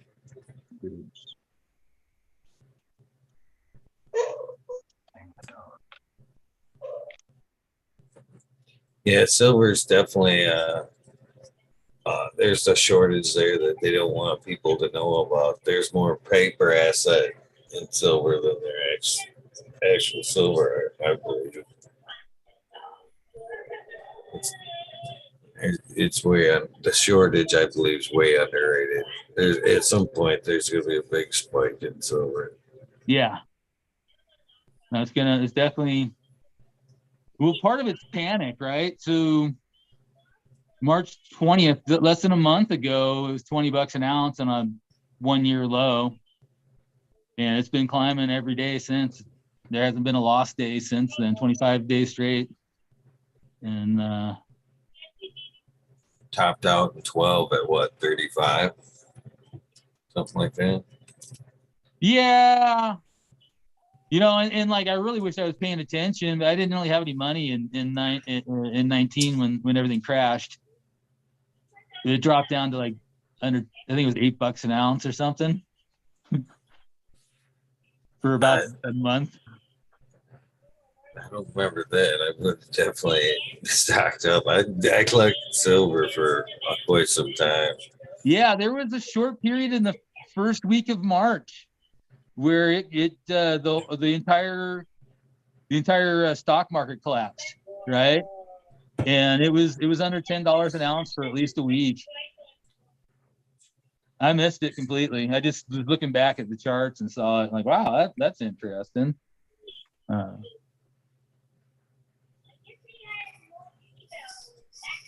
Shit, these days I actually see it's easier or bigger turnover to buy actually silver jewelry. You get more weight in silver jewelry for a cheaper price than it is to actually buy the physical silver. It's a In trip, lot of yeah. spots. Yeah. It's Yeah. like because they've made it into something are too lazy to fucking melt it down. I don't know, whatever. But Well, they were yeah. buying it at a cheaper rate, right? So like jewelers will stock up when the price is down, and then just like they make it. They have they just got to make their return. They're not thinking of it as an investment that way. They're thinking of their production time and their cost of material going into it, right? And yeah, no, I'm looking at silver spoons and shit that people listed a month ago, and now they're like under the value, and no one's bought them yet. And I'm looking at equipment though to process silver actually instead of buying more silver at the moment. You know how the fractions work? Just like weed, you buy an eighth, it costs a lot more than an ounce, right? The process, the putting it in a smaller portion. Same thing with soap, whatever it is you're buying retail. Mm-hmm. So that's what I'm looking at. Building myself. I've got a die maker and I've got a press that I can contract, and it looks like I'm going to have to create my own blanks. So I'm looking at equipment to, but I've got a furnace. I've got molds, and then I got to get a roller mill and a punch press to make the blanks. And the press is too expensive to do it right, so I'll just hire someone to do that. No one, there's so much silver being processed right now. I can't hire a mentor mill to do the work. So I've found other people that can do it and whatnot, and then yeah, and just add that to my artwork portfolio. Little silver, they're going to be 10th ounce, and you can cut them into fifths, so you can get a 20th of an ounce.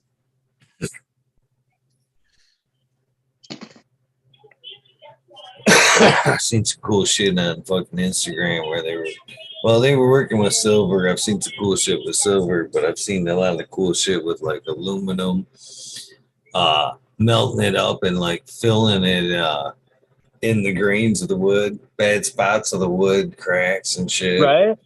Fucking dumping it hot in the cracks. Right. Oh man. It's scoring its way in there, and then they sanding it smooth, and then fucking using it for a top or something. You know, bro, you just gave me the greatest idea, because I have all this bitchin' slab dimension oak, and I was kind of thinking the same. Like, how can I'd like to incorporate the silver. I'm getting everything so I can do the silver smithing again besides these coins. integrating silversmith with my pipe making, my stone pipes, right? And what's the other? All that woodworking. I was literally thinking today, it's like, how can I make an oak wood stem and like solder silver onto it? And it's like, yeah, you can't. And so like the epoxy, they do this epoxy with the raw oak, raw wood. That'd be sick. So I was thinking doing shit like an old Greek bronze sword with a silver hilt and pummel, right? But gosh, there's so many things you can do and start playing with metal. Let's see. Yeah, I I want tell to make you what, go ahead. Some ant molds, like ant hills. I want to pour some down and Those check are that. cool. Yeah, the sculptures are just wicked looking. I guess making or working with metal, I've never decided to take that route myself. I've always been taking the wood route. But and even today, man, fucking working metal frame on metal frame, everything having to be drilled and shit today, man. I was like, oh, fuck metal. Yeah. It's metal. You got to be right on point. There's no room for fuck ups when you're working metal to metal and stuff. This is true. Have you ever showed you my through mortise and tenon woodworking I used to do? No, sir. It's all like no nails, no screws, traditional joinery stuff. Nice. Yeah, it's all that's kind of the same thing. I taught myself how to do that, and the first one, 25 years later, is still fairly solid. But the guy that taught me fine finish work, he was extremely precise like that, where you couldn't fit a razor blade between his joinery. Someday I get my stuff back set up here. I'll send you some pictures of some of the furniture I built, some of my personal furniture, dressers and shit like that I built. Pretty badass. At one point I had a full like wood shop set up, and that's just what I did. Yeah, Nice. I got a lot of respect for the old school joinery like that. 100%.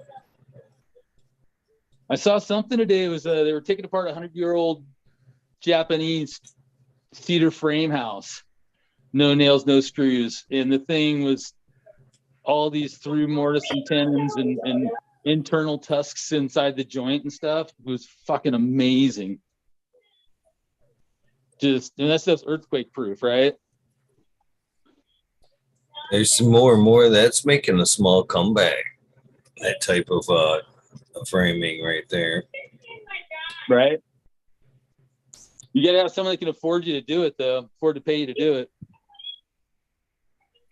Yeah, it was expensive. Super expensive up here, man. And shit they're selling you though today isn't compatible. Everything that we're building right now, at least like out of wood, like a lot of these pole barns and shit, where we could be building in that type of fashion right there. We could be notching those posts and fucking sinking the purlins in the fucking beams, fucking setting them with wood dowels and shit like that. You know what I mean? We could be doing shit like that, but we're not. But nowadays we build them pole barns and we're shooting fucking galvanized nails into them fucking treated posts, which are fucking copper, right? Copper and fucking galvanized. Obviously, anybody that's done plumbing don't go. They fucking rust right off the bat. These structures, for 20 years, 25 years, ain't gonna be shit fucking holding them up because some nails are gonna fucking rust right out, shear right out. Everything's gonna shear because nobody thought of the mental interaction there between the two materials. Yeah, there's a suggestion I forgot what type of screw you use. It's Stainless. up here, anyways. Nobody Is that what you're wants to supposed to pay. use? Yeah, That's the yeah, only thing. yeah. Really? Nobody wants to pay Well, a fuck. third more Well, there you go. just for All the the shit that fastener. we've used wasn't stainless. And One of the last well, you know how houses I that worked stuff can on go once in a while. about 10 years ago, I quit doing carpentry when I got my MRIs in my neck, so it was broken twice, and I quit. But one of the last houses I worked on, one of the very last things I did was fixing that on a fucking $2.5 million mansion in Park City, Utah. And they had shot the whole fucking thing with galvanized from the wall into the fucking baseboard around the basement, right? So it's like, yeah, this thing was already rusting out before it had the fucking siding on it. I think we were the third contractor to come in on this house and finish it up. So I had to go through and fucking pull a bunch of those rusties out and fucking replace them with stainless, all fucking every stud around the entire fucking ground floor of the basement on this massive mansion. Nothing. If you're the third contractor, nothing's got to be square in that fucker. I'm sorry. Third shot. No, that's exactly. We come in and like take shit out and redo it, and it was insane how exactly what you just said throughout this whole fucking house. It's yeah. Yeah, that sounds like a nightmare for the homeowner too. For a homeowner. Yeah. Was it a homeowner or a business? It was it was a guy. It was his dream house. Oh. You know, he worked his life to do this, retire, and beautiful piece of property, beautiful views. Yeah. Remember there was something about I'm gonna have to start working longer to pay the rest of this off now. Make it right. Oh, that's what with this whole. I'm gonna start minting coins, and someone asked me, "It's like, how are you gonna get anyone to believe you?" It's like, how do I get anyone to believe my seeds are any good or my artwork or anything, right? The problem is there's so many fucking shysters in the world that'll rip you off in a heartbeat and not think twice about it and keep a straight face. And it kind of completely devalues people who are totally honest and straightforward and hardworking. It's sucks. What do you do? Keep trying. All right. Hopefully you keep trying.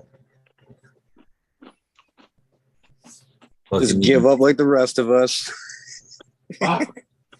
Get that 9 to 5. Fuck it. I tried. They overworked me, and I filed a workman's comp claim, and they took me off the shift. Soft fired me.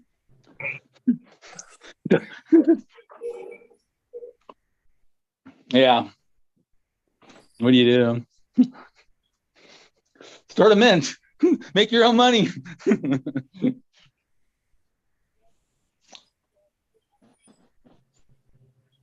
Oh, I was trying to get Well, the I guess camera to turn definitely around start earlier. making your own food, right?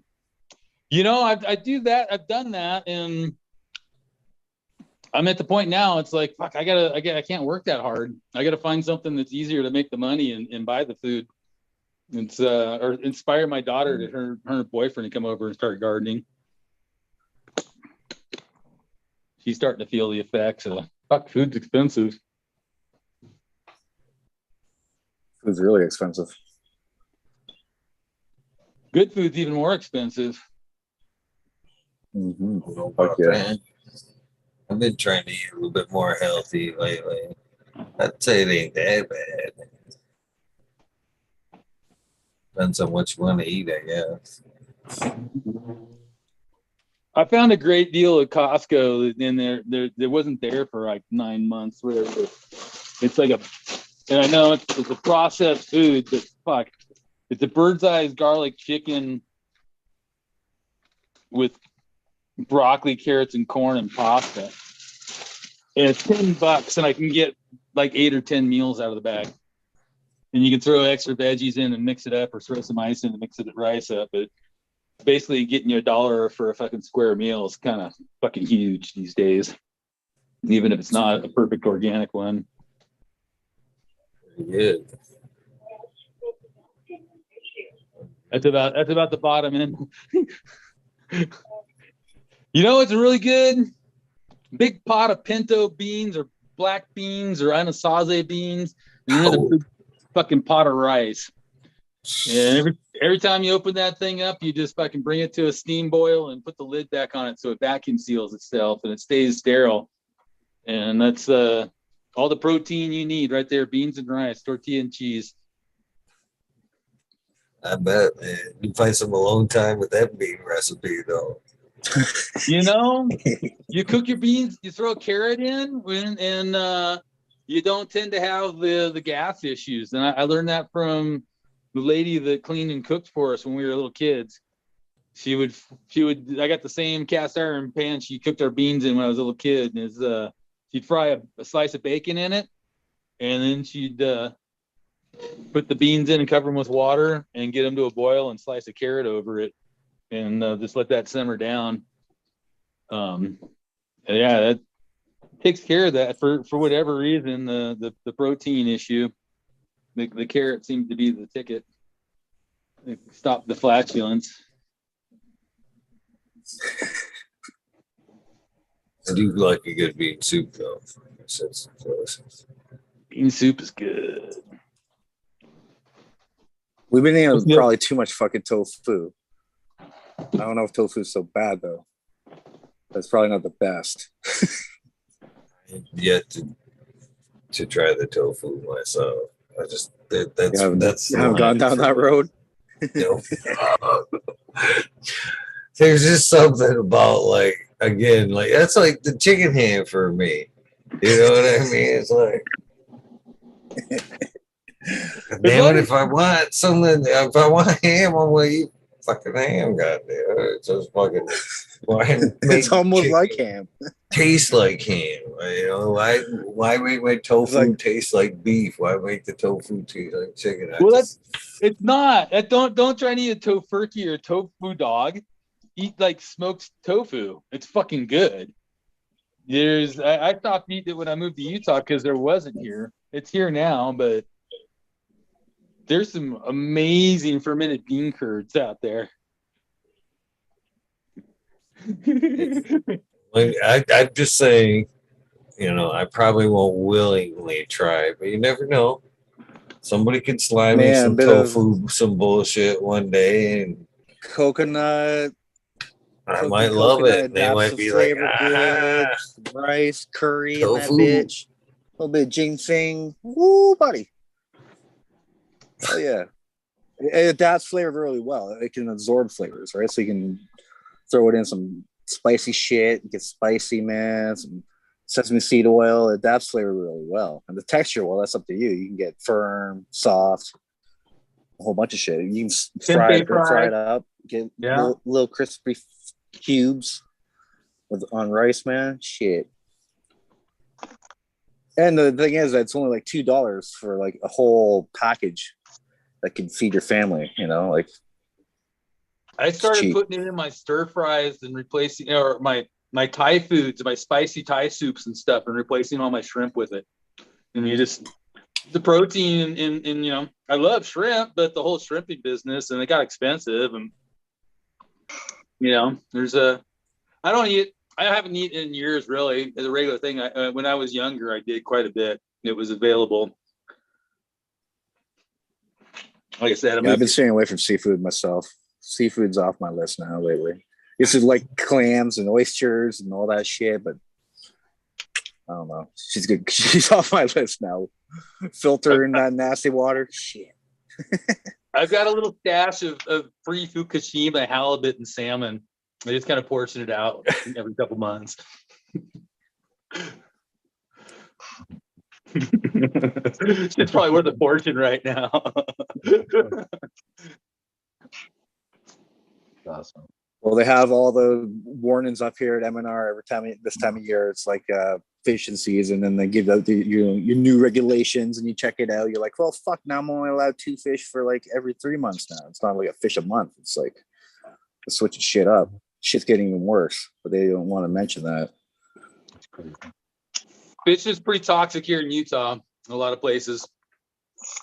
Unfortunately, we have some of the greatest fisheries in the United States, but there's also a lot of like toxic mine wastes and stuff, and toxic flows. They get mercury buildups, I think is the main one. Yeah, that's the main. Yep, for sure. You'd be surprised. Out in the middle of the fucking desert, you just see like a row of bushes, and you pull over, and there might be some fences that me and my inmate crew built fucking 25 years ago. They keep the cows out of the creek, and then there's this creek, but there's like huge 10-foot bushes piling over, and there's a little teeny little, looks like a thread of water, but it's like it goes down underneath, and it makes these huge pools, and there's fish bigger than your arm swimming around in there. Brown trout and golden or rainbows and stuff, and you get up in the mountains, and there's like fresh brookies up in the reservoirs and stuff, and the rivers, Green River. Was it? I'm trying to think. The Flaming Gorge, and under the Flaming Gorge, down the Green River, some of the best fisheries in the United States, and it's all clean out there. Pretty amazing.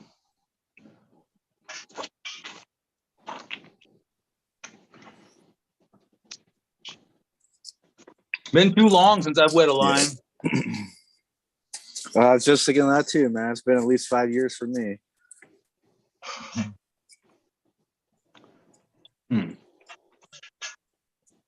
My daughter's been going with her boyfriend. I told her, be careful. Make sure there's not an extra pole sitting around unless you got a license.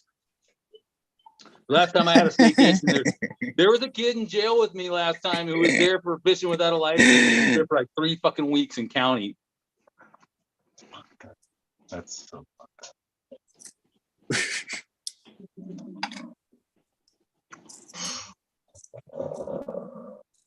Can't believe this joint's still burning. What you smashing on over there? That oranges? orange smile. I knew it. Yeah, I had a severe case of cotton mouth. A lot better than a piece of candy. I figured I better do that before I take a bong hit.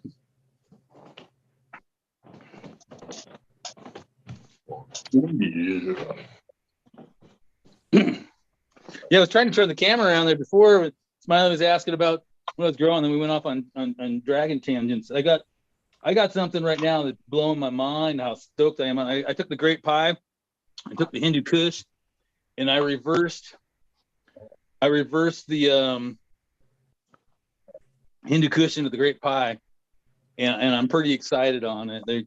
They got big fat leaves and short internodes, and they're like fuzzy stalk when it's only fucking like at the 4th leaf already. It's that should be like old school super funk. And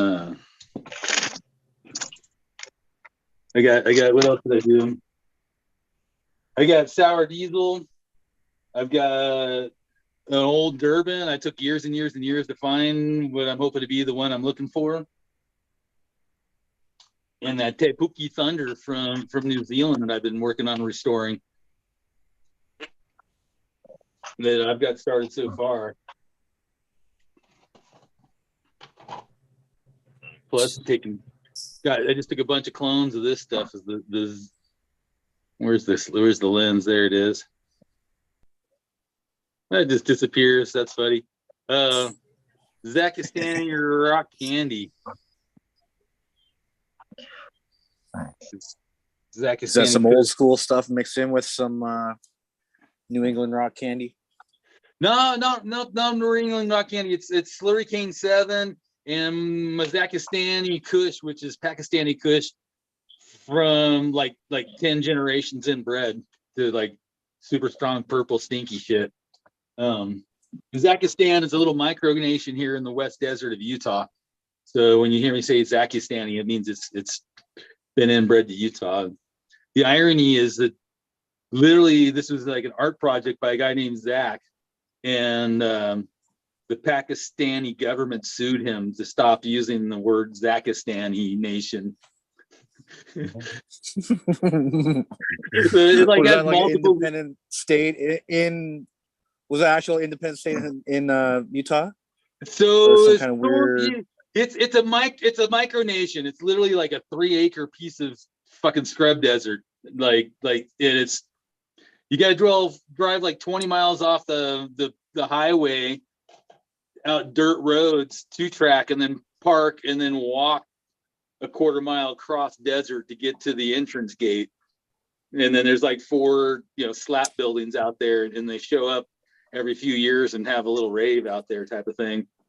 But the other part of it is there's passports and like ministers, and Zach is the president of the state and all this stuff, right? So people travel around the world literally with these passports from the state of Zakistan and get them punched. And you have to have your American passport too, but they'll stamp it when you go through port of entry and shit. And there's literally tours come from China to visit Zakistan. It's the craziest shit. So it worked out as a perfect for my inbred Pakistani Chitral Kush side name. That's awesome. And then, that is awesome. Yeah. Because slurry cane, it's like a candy itself, right? I've sent a video of that before. The slurry cane? Yeah, some do-si-do, isn't it?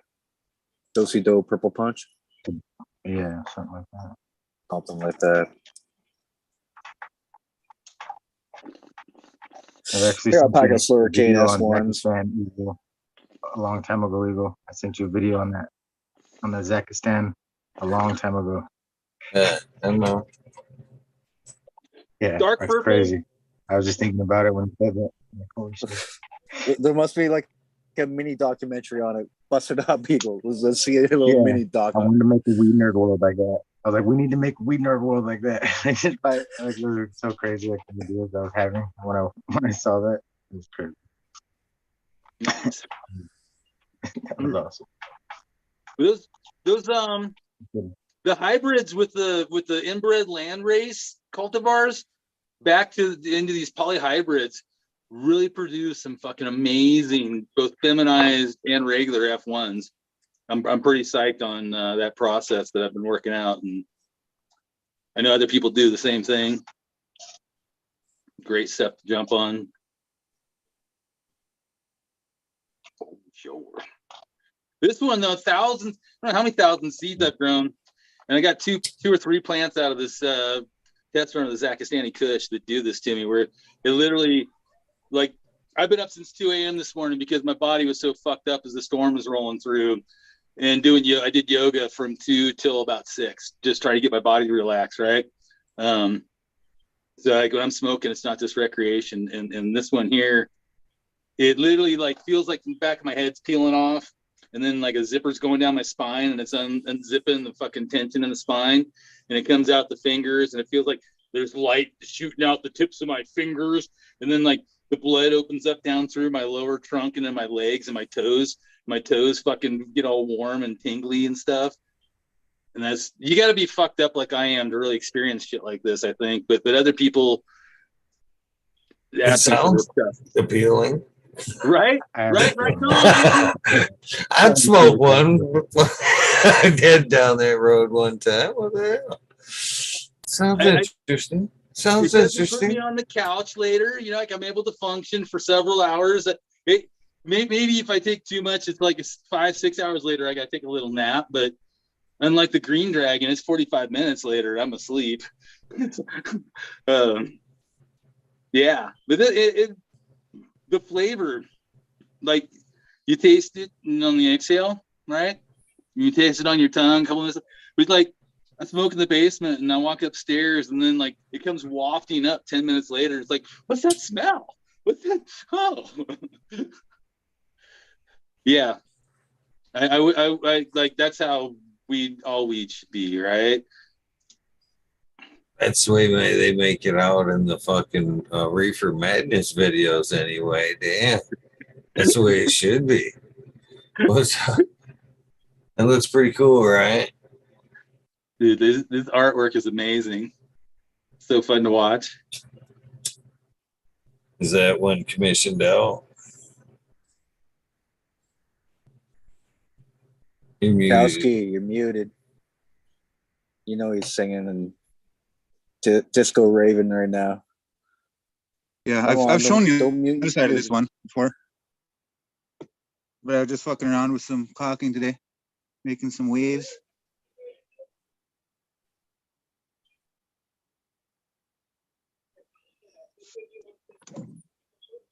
What's this one on the other side? Nice. Ooh. Been cool, man. I got this one going too.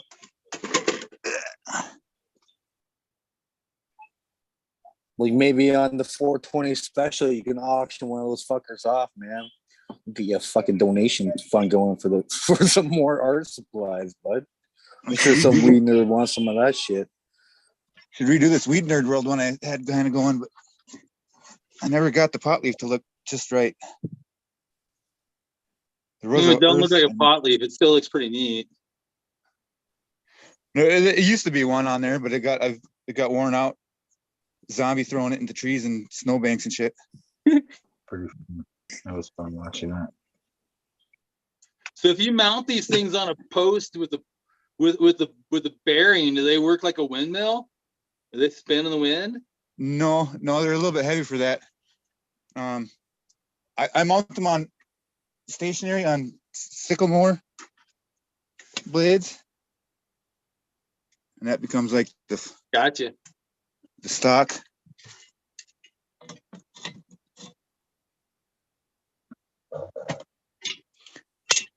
I got an edge cutter out in my front yard for lawn art. So it'd be like the roller disc that goes on the outside of a 2-bottom plow. Mark your edge for the next run. Yeah. What the fuck that's called? It's like got a swing arm. Yeah, I know what you're talking about. There's a name for that wheel though. Sure, It's the fucking... I haven't farmed in 10 years. I don't remember what the fuck it's called. I can't remember. Well, I used to sell. I've got a whole bunch of old antique machinery that right. So that was like a sell. 48 or a 52 Fordson. Did that come off of? I've got some from old. What do you call them? International. God, I can't remember the name of what they used to call the thing. Well, it doesn't matter. Yeah, no. That thing on the side of the moorboard. But it's yard art. I'm always afraid the scrappers are going to steal it when it's bulk garbage time of the year. I gotta pick it up and bring it up towards the house.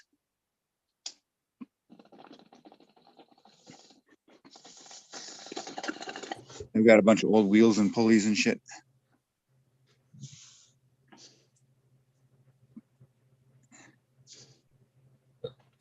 Yeah, it's the wheel Found for a whole bunch of old. So you can keep your roll. Your marker wheel, maybe? It's like a side cutter, right? So maybe it would be marker wheel. I don't even. I know there's a name for it, but it literally was like it would cut the edges of the sod, so there's a straight line. I never had it attached to my setup, so I honestly don't even know how the fuck it works. Yeah, they're actually markers. Yeah. So you can see where your next row is. Yeah. But it will cut a row in there. Yeah. No, I've got just like the little Seedway hand seeder's got the little marker stick you can drop off the side and mark where your next drop is. So they're slick. Have you ever seen how they used to check plant corn? With the little seeder thing with the little pots on each one. So they used to have these things called check planters where there would be a roll of wire, kind of like electric wire fencing, but every foot or so there'd be a knot in the wire, and those would sit up on a fucking stand. I've got a few rolls of them, and then they get rung through the machine in such a way that where that wire goes through a hole in the machine, and these go back to like the 40s or 50s. They're really low tech, and every time that one of the knots goes through the little loop in the machine, it opens up the the seeder to drop a corn seed. And so what they can do in that way is the corn, they take like a marker and they set it down in one corner of the field, and all the corn will be planted like a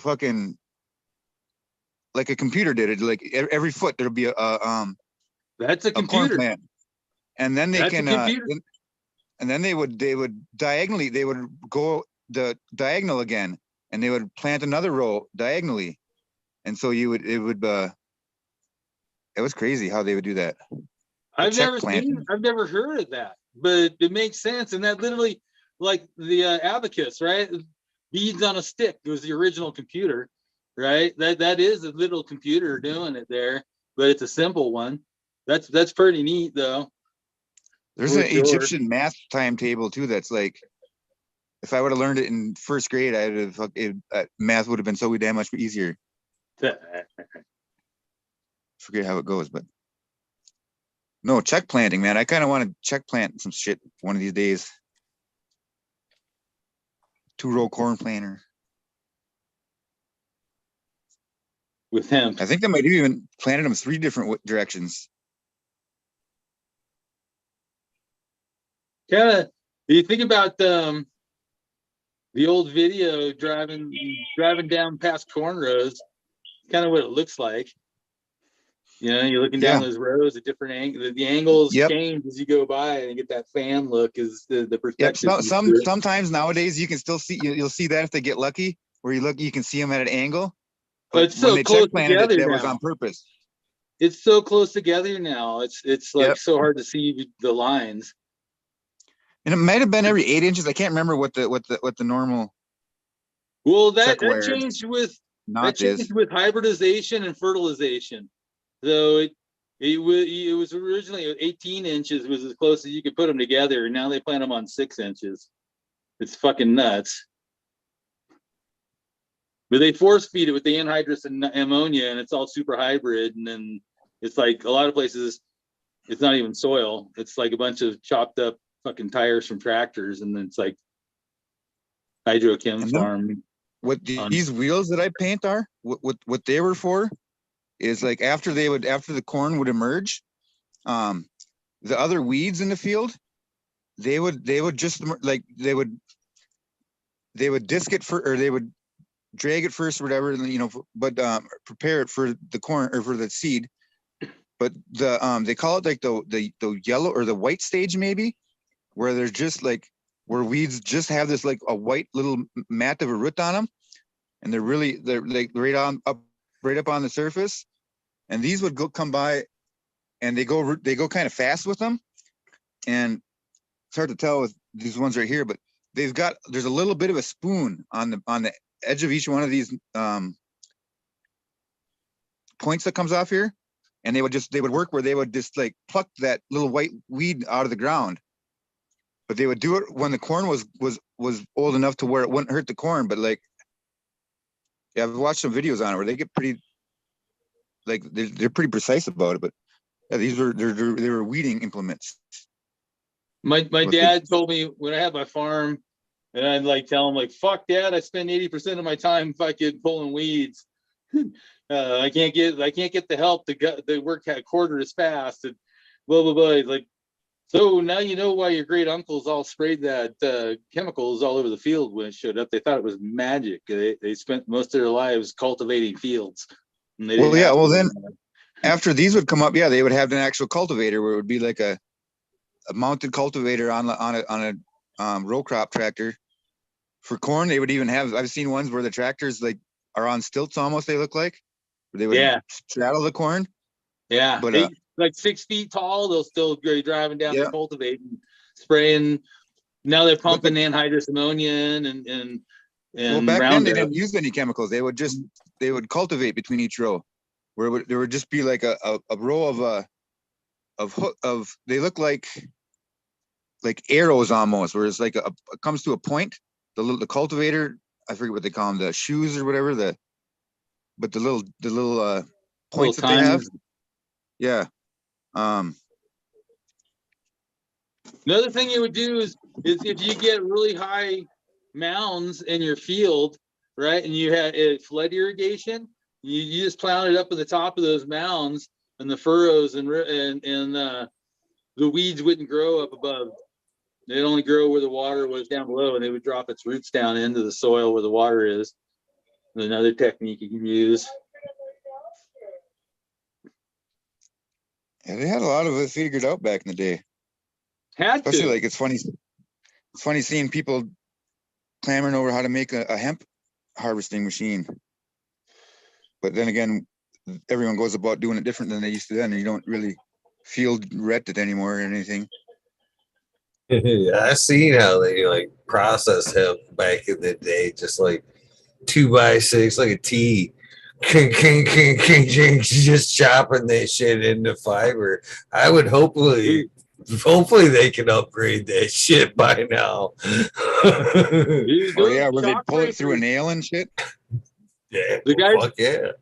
the guys No, it that look- do the shock breakers, they call a bundle of hemp twig a shock, and then they're breaking the shock, right? Those dudes were big, mean dudes. You had to be strong to do that stuff. But think about this. There was someone else before them with the fucking scythe that was fucking reaping that shit, right? But International had a hemp harvester in like 19. Have you ever done that? I'm sure you have. Anybody ever grabbed a sickle and just like, fuck yeah, I'm gonna fuck around? That's so actual fucking work. Yeah, it was. Mine was dull as fuck, and it caught the grass and it jerked you, man. That's how much fucking Those things. I used to use one enforcing as a that draw shit. knife. I used to use a side blade as a draw knife on my. I had a what do they call it? I had a bench that would clamp the wood. It's called a fucking. God damn, I'm fucking high. Was it a scythe or a sickle? Yes. The blade. Well, it's both. It's a side. Scythe is big and you swing it standing up, and a sickle is handheld smaller. No, it was a side.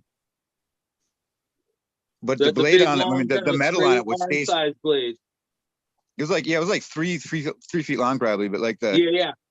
the old metal on those kept an edge for so long that it worked really well as a draw knife on my fucking my horse that I made like God, why can't I think what it's called? Like a clamp horse or something like that? That's wrong though. A bench Sawhorse? vice or something? No, it's like you would sit on it like you're on a rowing machine or something, and the fucking you Good would for working press your draw down on your knife on. feet and it would clamp down a piece on top of the wood, on top of your wood, so you could pull a draw knife at it and it wouldn't hit you in the nut. Your piece of wood wouldn't hit you in the nuts. Yeah, no, I've never heard a A name shave for it. I horse. know what you're talking about. A shave I've horse seen is it. what it's called. But yeah, you had a DIY shave horse, and I would use that fucking a side blade for it a lot. Well, I use my draw knife too, but I picked up a nice lightweight European one because I couldn't find the heavy duty old school one. I looked and looked and looked, and I've got a couple of them. I could run that thing for 8 hours a day, no problem. And I keep a little sharpen kit with me, and like at the same time, I could only run my weed whip for 1 tank of gas, which is about an hour, 15 minutes, right? They're so efficient, and you get moving with that thing, and you're just swinging, and you're taking, like I did a whole acre of wheat with it, right? And then stacked the wheat and beat the wheat and gathered the wheat and winnowed the wheat and ground the wheat and made fucking whiskey, and I made bread from the wheat. Feel it and shit, just for yeah, it's kind of weird how that can work like that. How you can work that a little bit longer. So the weight and counterbalance, they're pretty well thought out, but they are some fucking work. But it's no But they- vibration. That's what kills me with the machinery anymore is the With your vibration. sippers. Yeah. More than anything, not the weight. Like I can't run chainsaw no more, right? Because the vibration. But it definitely did the trick. I use it. It's hanging in my tree in the front yard, and I use it to trim the lawn when it gets long. You ever use Anything. one of those push mowers? Those old school fuckers? It's all I use. I actually this morning at dawn we had a storm coming in, and I mowed the lawn for the first time this year because if it didn't get before this 3-day cycle, it'd be too long for the push mower by this time it warmed up again. One of my neighbors used to have like those old lady 3-wheeled tricycles, or like the big 3-wheel bicycles with the basket in the back and everything. He used to have one of those that had one of those mowers on the front of it. He Epic. must have welded to it or something like that. That's cool. That would be hard as hell to push, but He made it work. I think it was Your more of a ratios. just novelty thing. Like he had a lawnmower and shit too, but The riding lawnmower. Anything with a sharp blade's kind of fun. Even the bush mowers are, it's nice and sharp. It's easy, fun work. It's just something crazy zen about a sharp blade. That's like anything. Seriously, knife, saw Chisel. blade, chainsaw blade, fucking plane, anything that's sharp. There's just that. Oh, that Dude. was just too easy. The Yeah, next yeah. level is a nice clean bastard file, sharpening a blade. Ooh, getting that edge and looking and knowing how to see that edge and getting it perfect to so where it's that butter knife feeling when you're cutting with it, right? So you get that all the time. And then you got that art form really just like you get zen with your blades. Yeah. I think we were talking Use a chainsaw chisel a lot at work. sharpening before. What's that? 11. What'd you say, Ryan? well, I use a lot of chisel at work, where you got to have really nice, sharp, doing finished work and shit. Throw that Yeah, in we that sharp. you quit Sharp ass blade. It quickly wasn't sharp sharpen it enough. with I fucking take off your hair on your arm. I would just sharpen them with the fucking with the orbital. A lot of the times. belt sander works even better. Oh yeah. But yeah, same idea. I've got a grinding wheel here actually that I would use, but a bench grinder. Stones. That fine edge, a little bit of the black blade on there, back angle on there. Right bevel. Now, when you sharpen all these blades, is it better to use water or versus oil? And isn't there some kind of weird thing you can't really go back? With oil, you just always stick with oil. Depends on the stone. I think there's different stones. Some are oil stones and some are water stones. And I'm not exactly sure which is which, or how to know the difference on that. Use a diamond sharpener. You don't need anything, I don't think. But No. Nice woodworking there. This is nice all. inlays. This is all recycled or post-consumer waste I got from a construction site dumpster, and work it all down. And then the patterns, that stuff is from when I lived in Mesa Verde. And so there's turquoise blue paint, but the patina, you can see there's like a gray color that's ground up stone. Blue Manco shale from the Colorado Plateau. And then this here is let's see right there, the red in here is pipestone dust from carving my first pipestone pipe.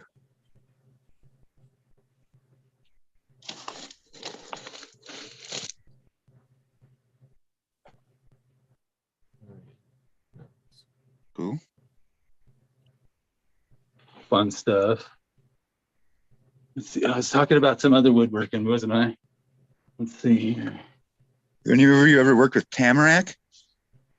I've split it. I've barbecued with it. I've used it for firewood. I've never put it in the wood shop. A lot of the old farmhouse buildings were made out of tamarack around here. There's some really nice colors and shit I've gotten out of them. I believe it. It Like, shows up. Actually, it shows up as fir lumber sometimes. I think on construction sites, I've seen that. But I think I've seen that more up in Montana than down here. But definitely, it was all over up in Idaho. yeah, because it is a conifer, or it's a deciduous conifer. Yes, beautiful tree. This is Talking about white trees, oak. I use the made it look adzed, but that's using a chisel. Get that texture. And then we've got a mill. So I cut down. This tree actually died on its own. It was like a 700-year-old tree. And then I cut these were planted black oaks, and they went to the mill. I milled all this stuff up, but that's some of that traditional joinery I was talking about before. Who's that guy? It's a time traveler from last year. I was gonna say Captain Highliner. 11422. Charcoal and white pencil on what, pink Miquentes paper.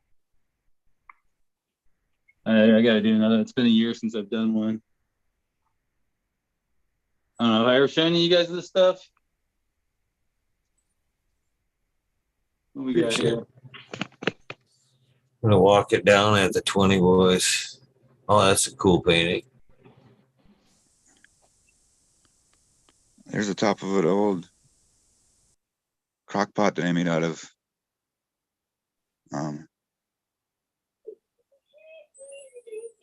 tamarack. What are you fermenting in there? Dreams.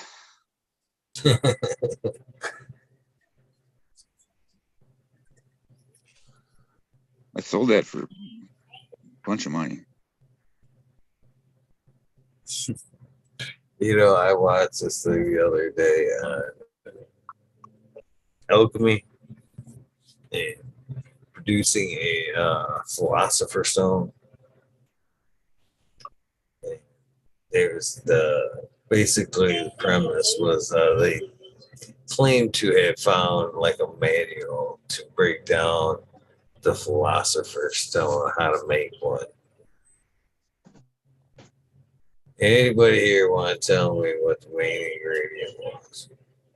It's piss, isn't it? Yeah, it is.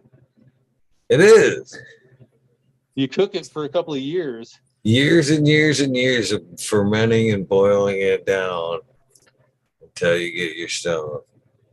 Then what, Mr. Hardy? What are you supposed to do with it once you get it? Once you fucking eat it? Yep.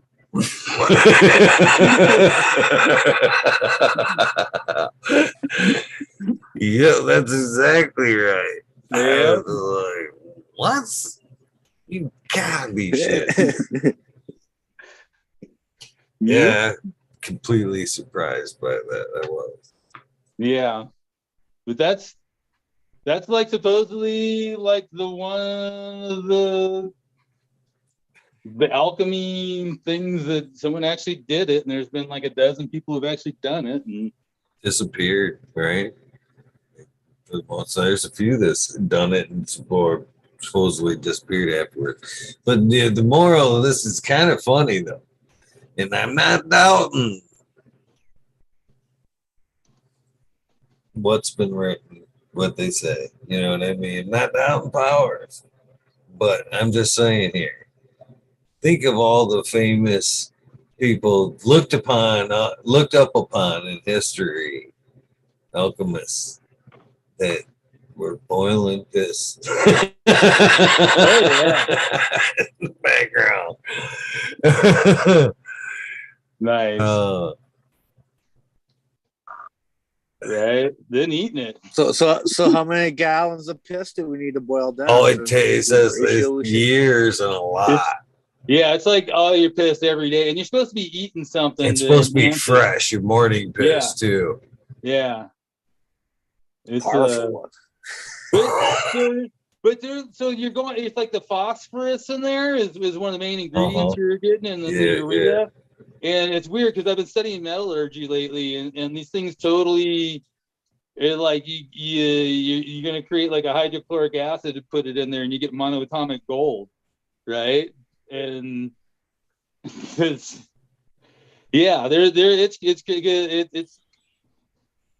this probably was going towards all these reactions to create monoatomic gold. Is probably what the fuck was happening, right?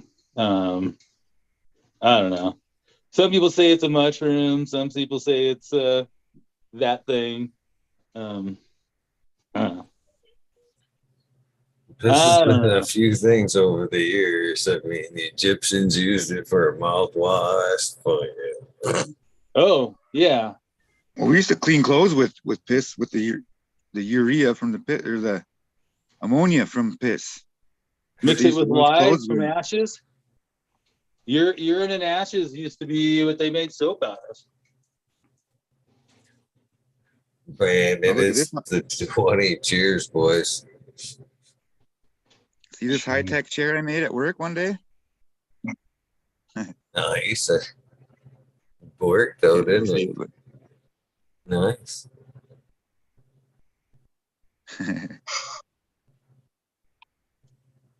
Cheers. Man, I hate to end then fucking end it on fucking talking about piss.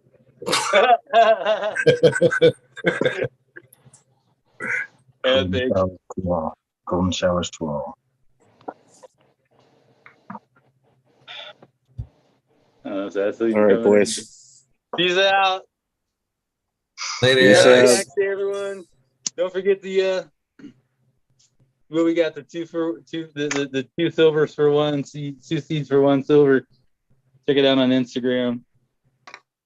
Y'all have a great day. You too, Alex. Thanks for popping in. Yeah. Let's see if I can figure out how to shut myself off here. That's a cool hat, Ryan. I thought so. I've seen it. Mine's getting dirty. I gotta wash it already. You wash a hat. I have so many hats that I like. You know what I mean? I'm afraid to just wash. Is there a best way for it? What was Smiley's code? Do you remember again? Happy 420? Happy 420, yeah. There you go. Go get yourself some seeds. Plant some autos. Cheers. Buy some Smiley gear. I buy some Smiley gear. Hell yeah. It's like get all 8 for 200 beans or something. Peace. Kill an auto. No. All right, everybody go plant some seeds. Eagle, thanks for having the early show. See you next time. Peace out. Peace out, brother. Have a good day.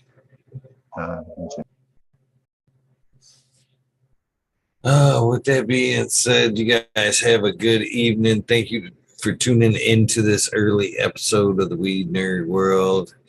This is the end of your day. I doubt it's 11:30 at night. What the fuck? I guess some people do go to bed this early, but I guess it could apply. Get some rest. This is the beginning of your day, your journey. Well, you're a third shifter. Hell yeah to you. Peace. Do some self-love, a little bit of meditation along the lines of what I am hoping it will be a fabulous day for you. Friday, kick it off right. This is for the future.